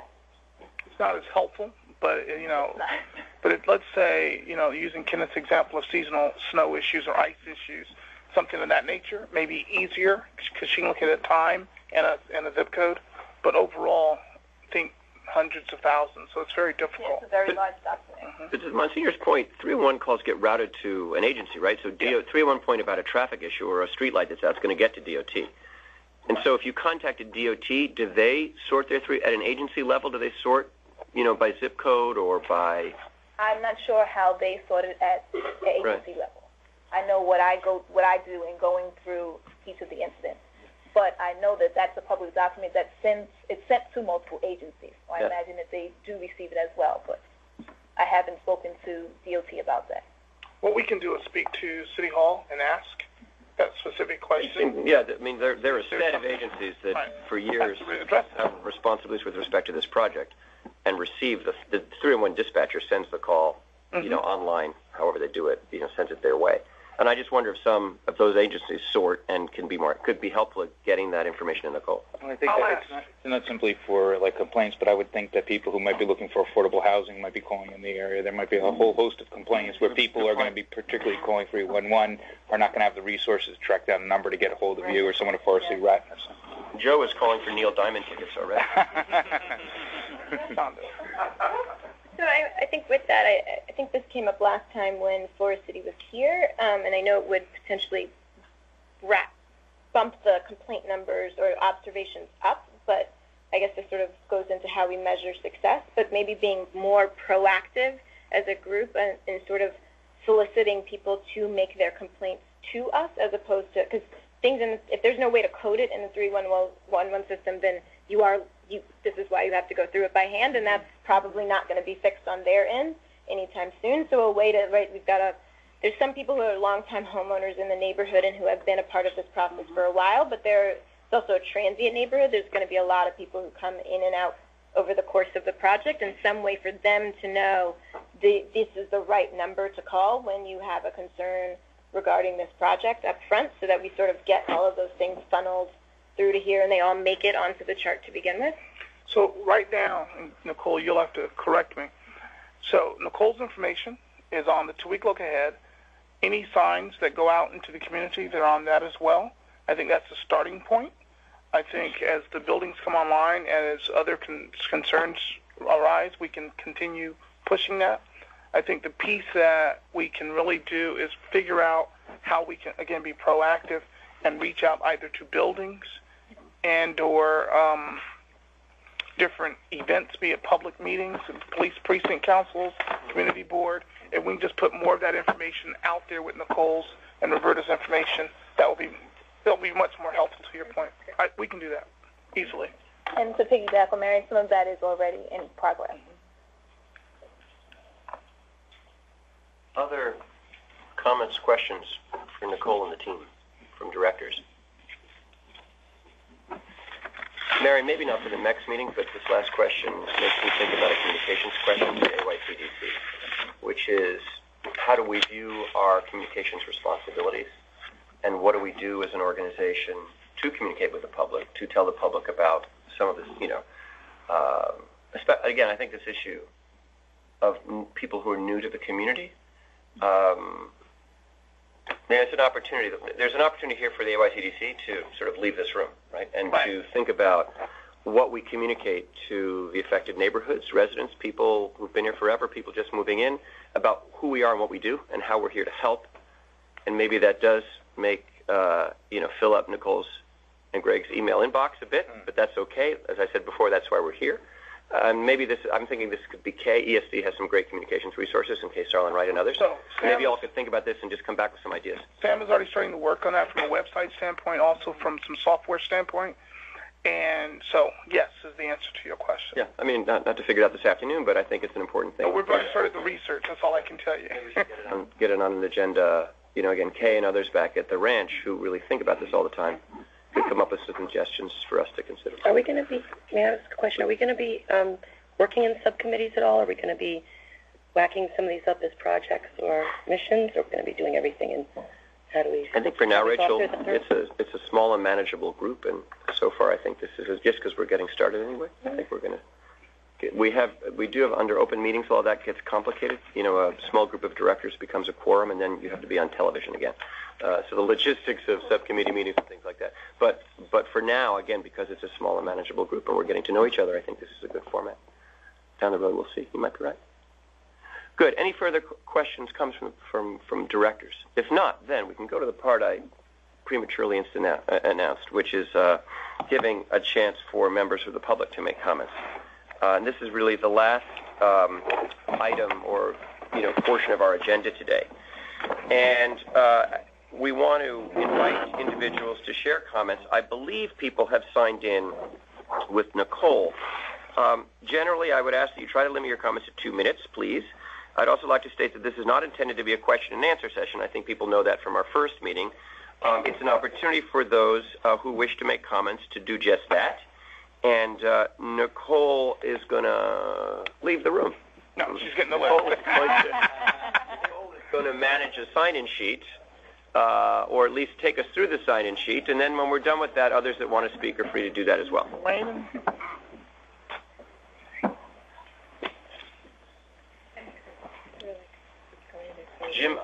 Jim came and didn't sign in. Is that possible? I don't buy it.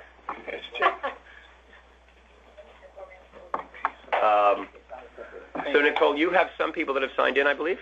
Yes. Do you want to call them up to share their comments? And then when you're done, again, we'll leave the mic open, so to speak, if anyone else, if someone didn't sign in.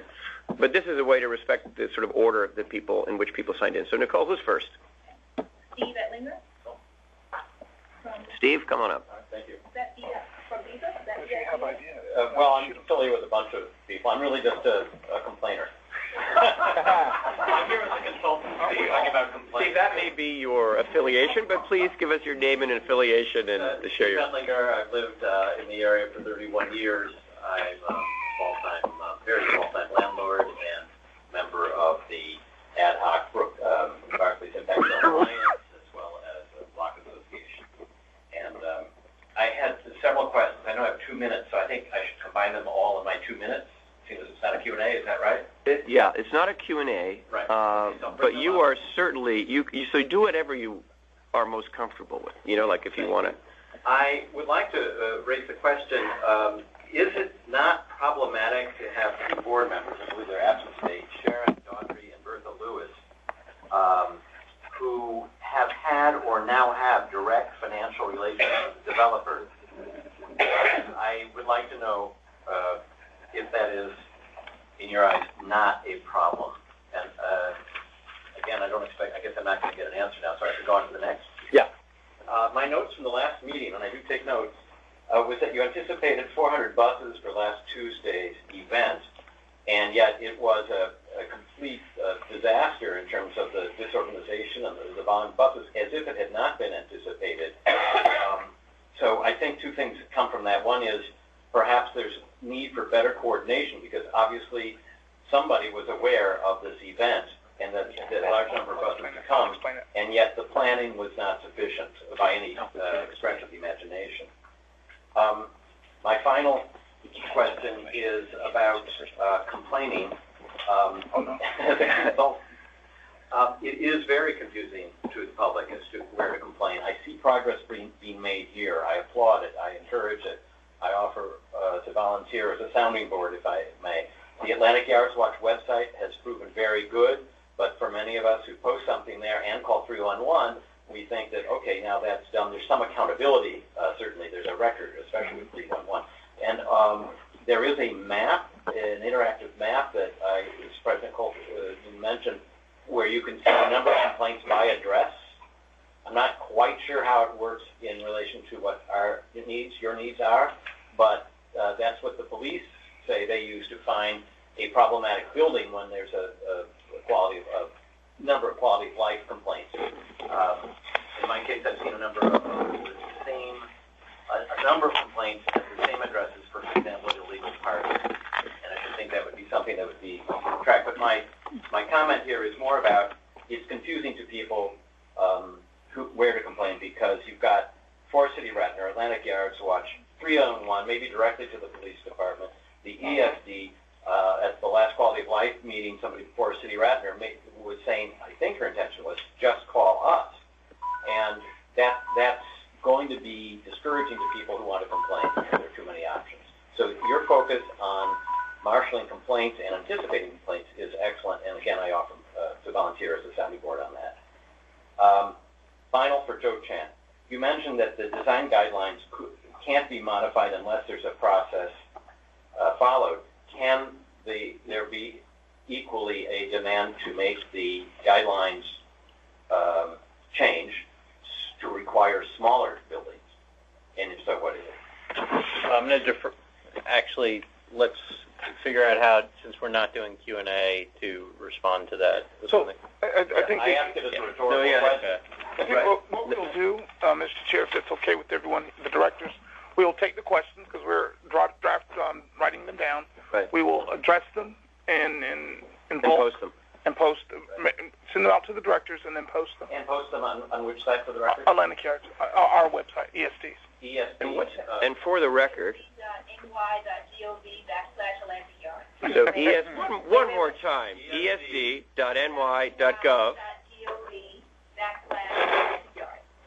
Got that, Norman? He had it. Right. I mean, how insulting. But Norman knew the answer. But thank you, Marion, and thank you, Nicole. No, that's only three. 3 questions, helpful questions, and well within 2 minutes. So thank you, Steve. All right. Nicole, who's next? Mr. Jim Vogel from the Office of Senator Montgomery. Hey, guys. Jim? Yeah. Is that a long page? It's not, Marion, this is not part of my time if you're asking me questions. The clock was just reset. I just want to start my comments with an observation that the Atlantic Yards Development Project is and always will be property of New York State. What we have is a lease agreement with a developer-operator. At the end of 99 years, it either gets renewed or reverts to the state. That puts an unusual responsibility upon this body to be taking a look at not just the construction, but also the operation of the project and what happens within it.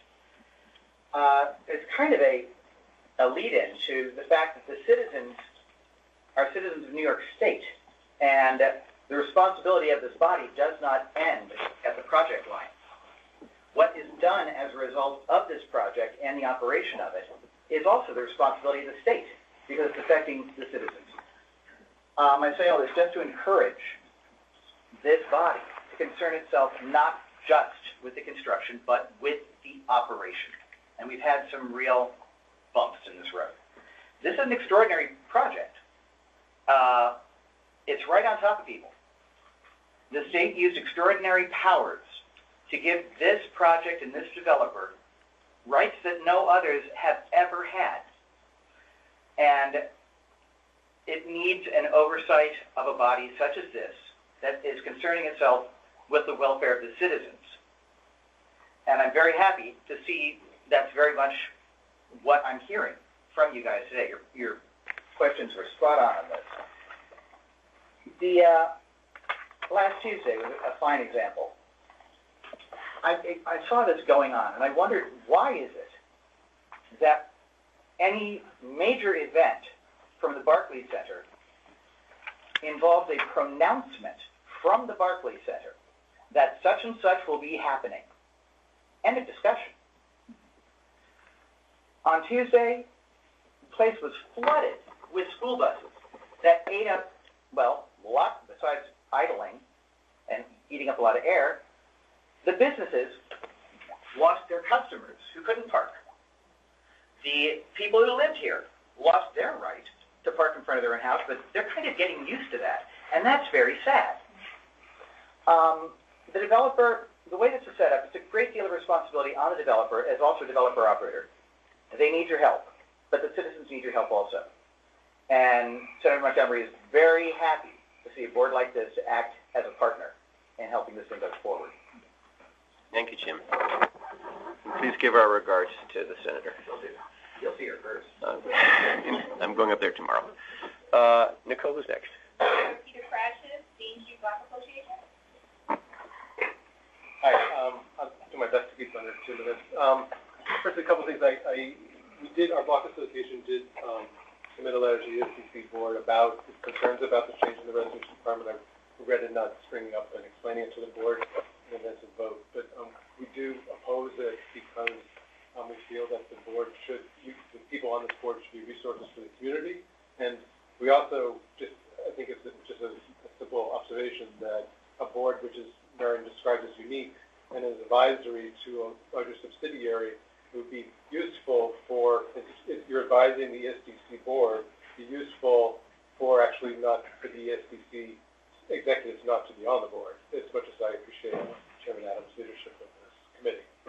This is something that we submitted to the ESDC, and I regret not stringing up and explain that before you voted. I want also just to add to what both Jim and Steve said.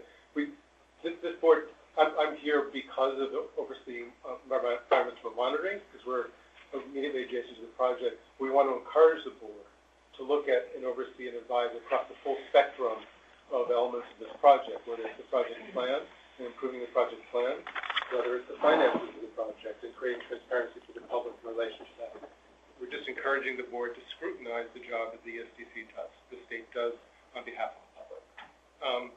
So in terms of the oversight monitoring piece, I wanted to I just took some notes here. It seems like it breaks down to 4 different elements of oversight. There's the developer's oversight, which I didn't really understand, that the like noise window attenuation and mitigations is something that the developer implements instead of the OEM, maybe because there's a separation now between the OEM and the developer that didn't exist before.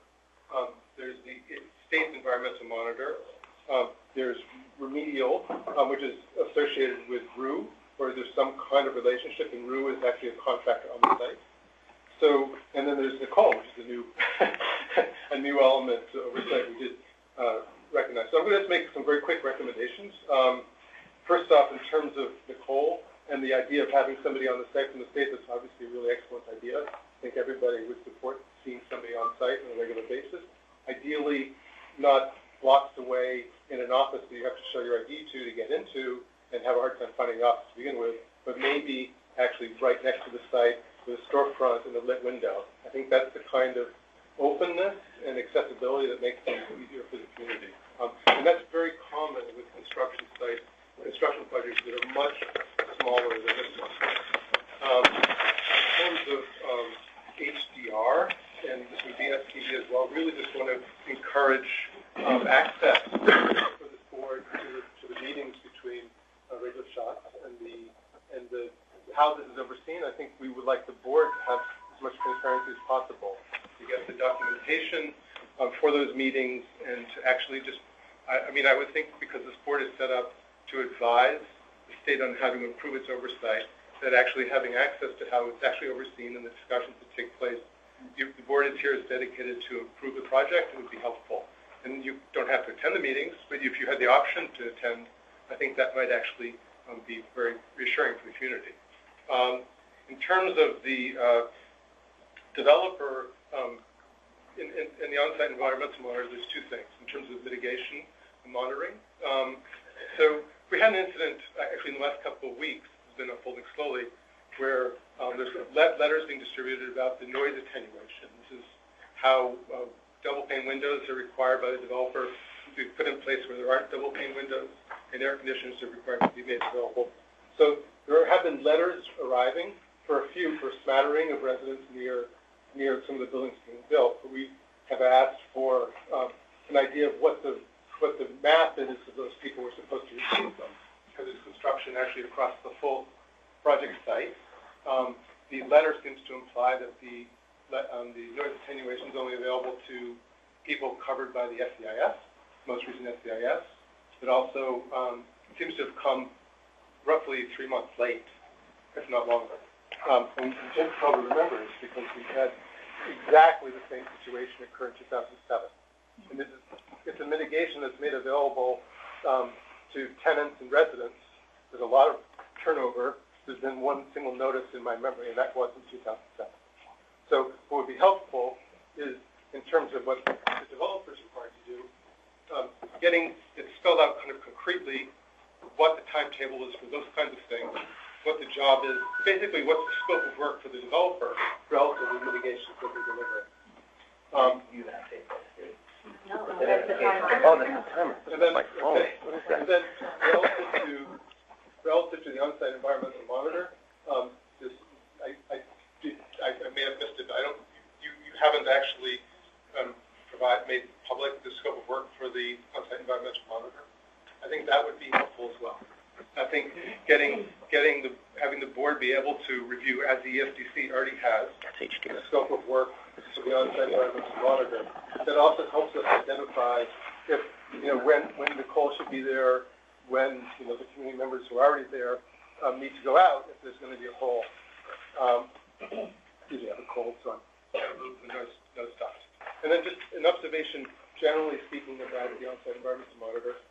There was an incident, this is just kind of a an observation about many of the contractors who do the oversight of the project, the monitoring, whether it's Thornton Tomasetti with the vibrations, or Remedial with the on-site environments monitoring. They have, in some respects, multiple contracts on the site. So Thornton Tomasetti has done has a contract with the arena, or did have a contract with the arena. Remedial, which apparently shares some employees and ownership, not the ownership, but building and employees with RU. RU is a contractor who does soil testing, I think. So, and we actually had an incident a couple of months ago where soil was thrown out of one of the drills and hit a passing car window, which broke. And when we passed by, or when I passed by, it was RU that was out there with a form filling out the information. It wasn't Remedial. So there is a kind of conflict there, a potential conflict, that I think we should be looking at. Finally, just in terms of the arena events, there's just two more things, sorry. Really want to encourage you to be as open as possible to environmental monitoring data. We'd like you to be open about the notion of improving the quality of life meaning, because I think we have had a great deal of, we've just heard that the complaints, concerns brought up at these quality of life meetings haven't been compiled or followed up on, so that's correctly. That's after, construction started in 2005. So, and we're in 2014. Thank you. And finally, just to follow up on the protocols for events, I think this is something the community wants to see. We want to see a way for events in the arena to be for notice, for steps taken to related to businesses and residents both. There needs to be much more engagement. There needs to be, this is a special situation where you have an arena located near residences, and you want to make sure that you don't have something happen like what happened last week, which wasn't okay. So we're looking for protocols. We recognize this involves the city and the state and the developer, and we hope that the developer is willing to be part of that discussion. Yes, thank you. Thank you, Peter. Nicole, do we have any other? The final speaker is Mr. Wayne Bailey, on behalf of the 78th People Community. Talking about the arena events, the problem that we're having is that now that the buildings are being built out of a certain sequence, there is no more staging area. There is, when they say that the staging area is in the Navy Yard or Red Hook or whatever it is, those people are being told to do that, but they're not being enforced to go to there. So for whatever excuse that they want to do, the dog ate my homework, I can't get down there and back in time. The biggest complaint that I'm getting from the 78th is that there is no way not to do these events and not close the streets. Street closures and people not being able to egress. The NYPD knows about it, about the access rides and those. I mean, where is the staging area? Before they could go up Pacific Street because it was closed, they had the car park that wasn't totally utilized, thank God.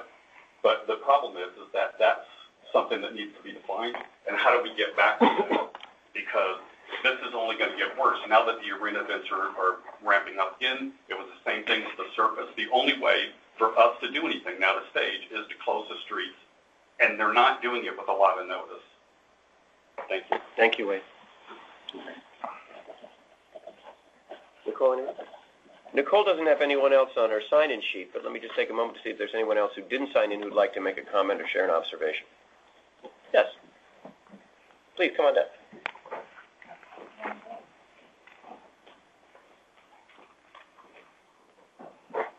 Hi, my name is Elizabeth Martin, and I would like to make a comment about the noise. I went back and did a new search on the quality of the double-pane windows. Double-pane windows do have an effect on insulation. Insulation from cold or heat. Double windows do not claim to insulate from noise. To insulate from noise, you have to have triple pane windows. triple pane windows, go on the internet yourself. They do have the quality of noise insulation as well. Thank you. Thank you. Double check. Peter, yeah. Just a quick follow-up on when we raised the issue of the delay in the letter for the noise, which is the Environment Department. One of my follow-ups with Nicole was that there isn't actually a designated level of noise attenuation for the windows that Ford C. Radnor is required to put in place. That's something that we've been concerned about and complaining about for a very long period of time. We looked at that families are going to be exposed to construction noise for up to 18 years, and on all sides, of their buildings in some cases. So it would be very helpful for a level of, when you're talking about best practices, what's the best practice level that a window put into a building should meet? Keep in mind that very few windows actually don't have double-pane windows. So, for the most part, mitigation is almost an abstraction at this point for most residents. But I think this is still a learning lesson, and I think that when you have a number, then if there's noise levels that go above it, that gives the community a way to talk to the problem of the noise level being too high. Okay. May I ask 2 questions? We have one more. Ma'am?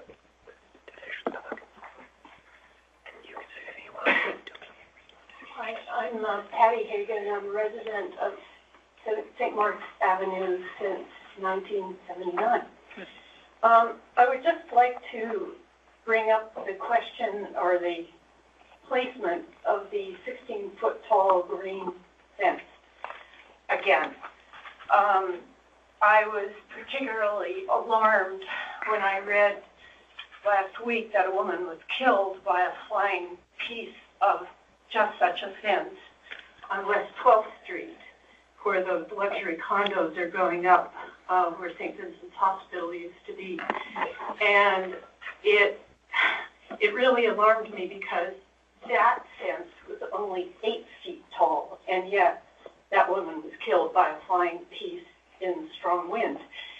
And this one is twice that height, and I'm sure, given a strong enough wind, it acts like a sail on a sailboat, and the pressure of the wind will just rip the wood away from whatever is securing it. And so I would like to ask that the height of that thing be reduced seriously, because we are getting more and more hurricanes and strong winds here with climate change. And also that it be moved back to the sidewalk instead of taking over half of Carlton Avenue, Dean Street, Vanderbilt. It is really dangerous for traffic and people walking by. Thank you. Thank you very much. Norman, you want the last word? Hi, Norman Oder again. I would rather ask these questions as a journalist, but I fear if I do it this way, they'll get answered in the document at some point. So a couple of things that I've written about that I just wonder if they're going to be discussed by this body. There was a worker killed in construction at the arena. I know it's being investigated by DOB and OSHA. Is that being looked at by this body or by ESD? Forest City has announced the modular tower is being the top, the technical current top level of the modules is being realigned. Raises some questions about whether other modules below need to be realigned. Is that something you're looking at? And the cranes, the 3 cranes for the green roof. The original schedule was the Atlantic Avenue crane. I believe Chairman Adams, you talked about that. Right. That was supposed to be gone before the Flatbush Avenue crane was supposed to be installed. I believe that's changed. And if so, we appreciate a little explanation about that. Thanks. Good. Thanks, Norman. Last call as we wrap up for having heard all this, very helpful for any directors final questions or comments before we adjourn today's meeting? Rachel, you had something you were thinking about, I know. I just had a quick question. There were two things that were just raised. I wanted to ask Marion or you about, Mr. Chairman, the 16-foot wall and the double pane glass. Where would those have been negotiated? Are those in the community benefits agreement? Are they in a different document? Where did those two items come from? If someone knows off the top of their head. They're determined by the impact that was. They were identified by the impact that was established by the EIS. And then, so those as the remedies were then dictated by whom? There's a standard based on? Yeah, okay, that's my, thank you. But upon the advice of our consultants who conducted the analysis. Got it. Okay. Their responses to EIS findings that required mitigation. Got it. Okay.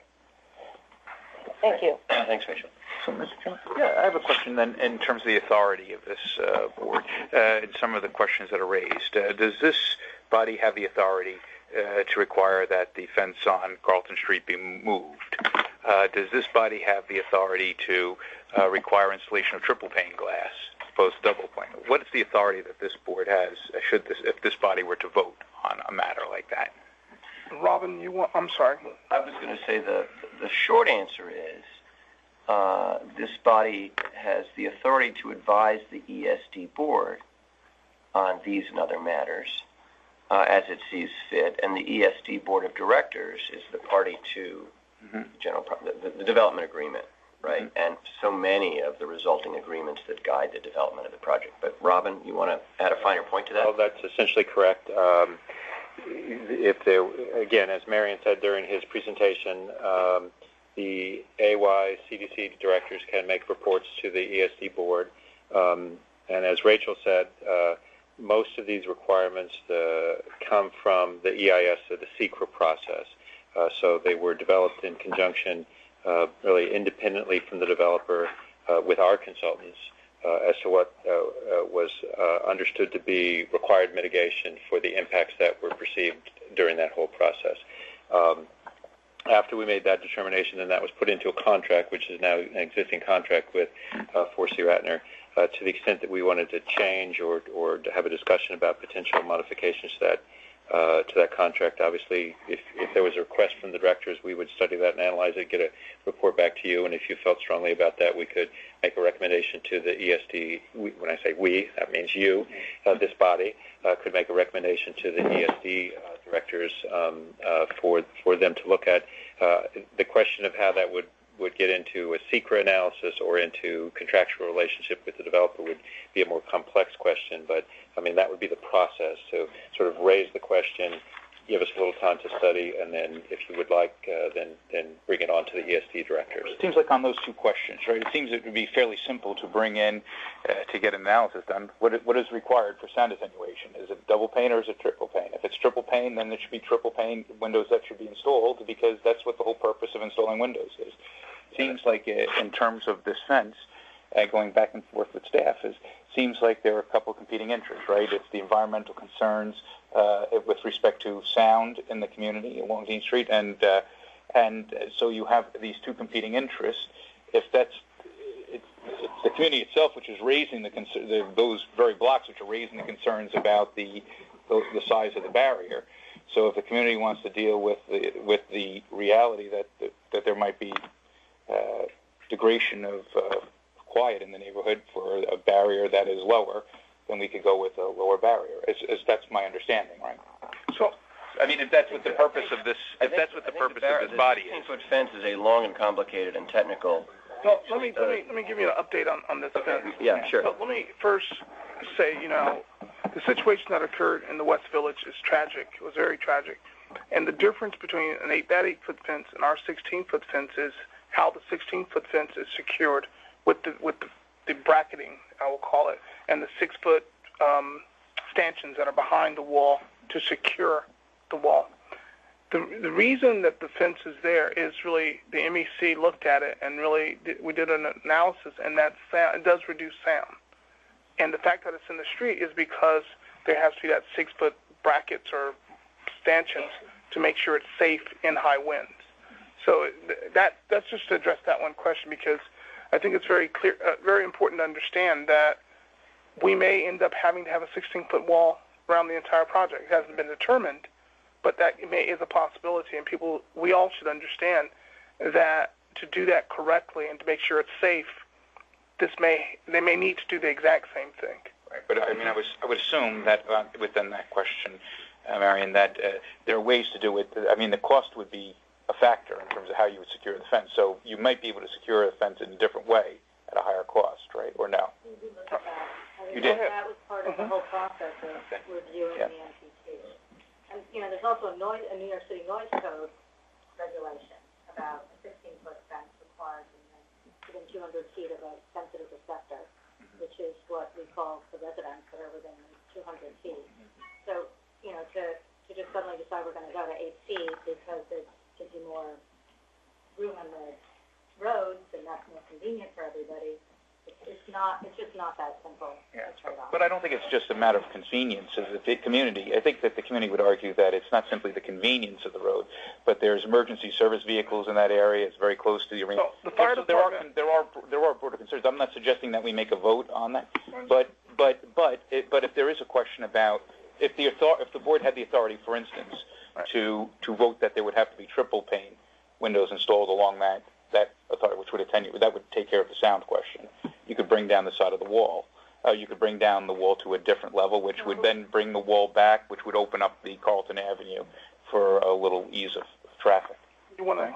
Well, I know that if we brought the wall down to 8 feet, we'd then be exposing residents on the second and third floor that are now,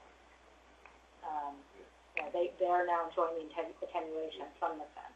So we'll be increasing the number of people exposed. Whether or not the triple pane windows would suffice for the attenuation you get from the additional height of the wall, I don't know. That's one of the things that it might be helpful. But I also, you mentioned emergency vehicles. I want you to know that we've also spoken to the fire department to make sure that they don't have, they're not experiencing difficulties getting their emergency vehicles through there, and they've reported back that they do not. And I believe I'm not 100% positive, but I may ask for the city to confirm this. But I do believe that when they go through the DOT review for the MPTs, I believe the other agencies are looking at it too for access. Well, it's not just noise attenuation, though, right? It's also a dust and air quality part of the height issue, right? I would just suggest, and that maybe next time we have a conversation about these two. I have to say, between the walkthrough and this, and these are the two issues I've heard again and again and again, right? The wall and the windows, so maybe a little more information about how we got here and what, if any, options there are. I guess I'd like to know, Nicole, what the frequency from the length of time you've had to keep records is, how frequent these two things come up, because they're the two I've heard consistently, and I've only been doing this a few weeks.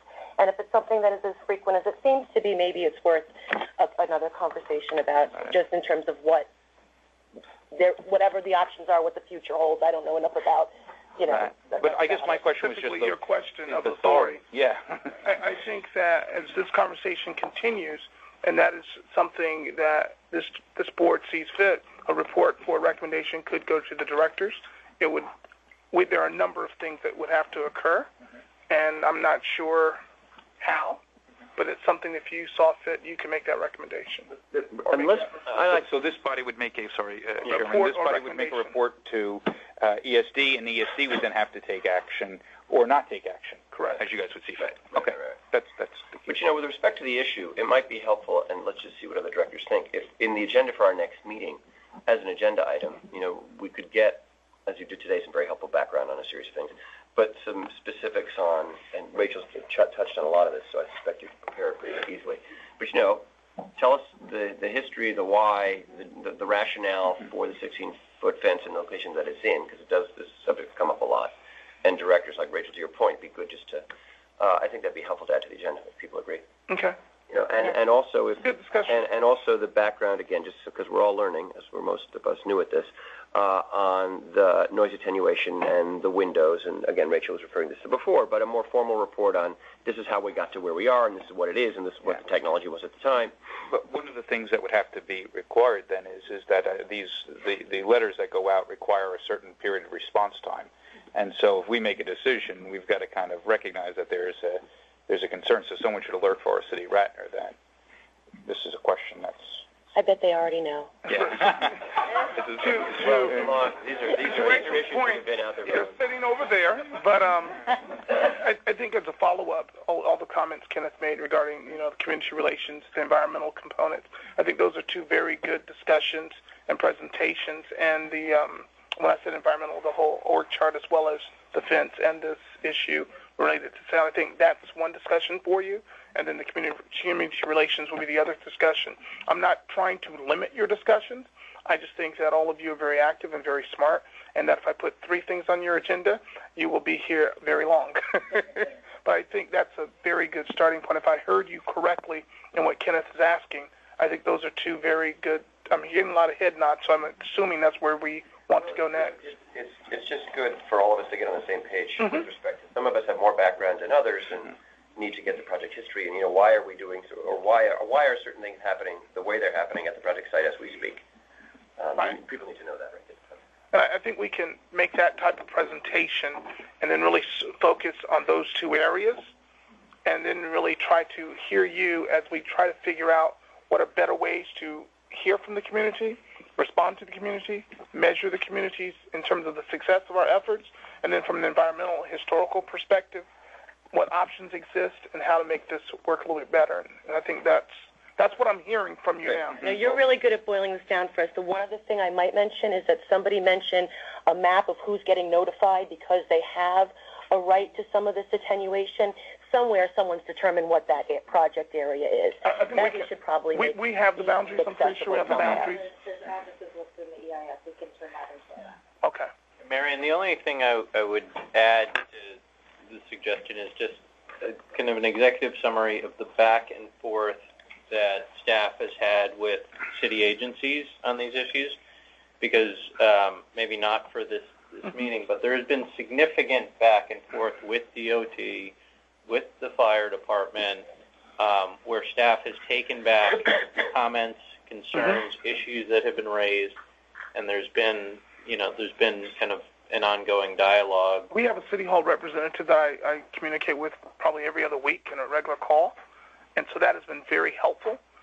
We've had good relationships with city agencies. It's just become better, and so we've been able to have these conversations and really try to address them more directly.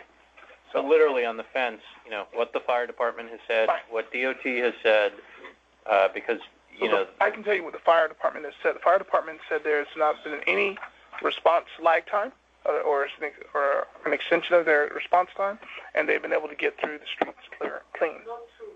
So that's what the fire department sent us, and that's how we understand that issue.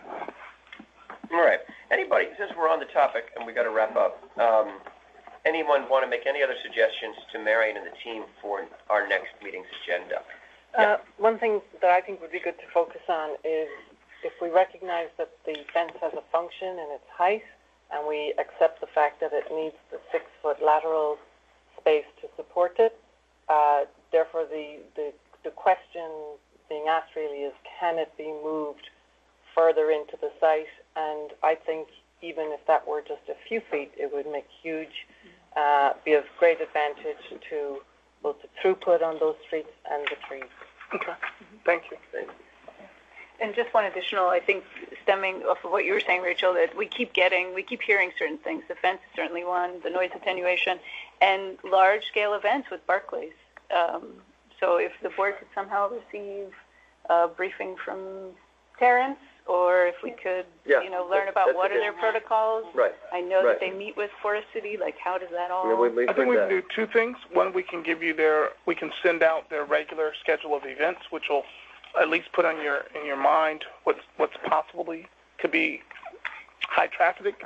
2, we definitely will request that Terrence make a presentation in terms of protocols for high profile or large events, which are significantly different than the basketball games. It's been raised by various people, including from the public, this question of operations, right? Not just construction. And the operational question that Terrence could speak to is, we all know that one can go online and see the schedule of the Nets games. That's one thing, right? But a memorial service, last week's event was it right? Is probably, unfortunately, those are kind of. So how do you plan for that? Community impact, buses, whatever it was. There's an operational question that we need to learn more about how Forest City handles, how Barclays and I think Terrence can do that. So Terrence can do that? Yes. I also think on that piece, so I attended a block association where Terrence and I think the 78th precinct was there. I also think it would be good for, as a part of our reports, to get any reports, not just of events, but also of incidents and complaints from Barclays, as well as a communication from the area precincts of what they're seeing, because some of it was not the local area precincts, but really like this big police force that has to be mobilized from these massive events that have to come in from not the local area, and so don't know the people on Dean Street or on Carlton, right? And so their interaction with them is a little bit different than your local cop who sort of knows the street and maybe knows some of the people. So I think that some of those issues also need to come out and get integrated into here, and that's a little bit more of the operations side of, so how do we think about these operations when it's not just our local actors that we've been having these conversations with frequently. It's bigger, right. We probably can get the precinct commander to look at that. I mean, with Terrence, so I think they go together.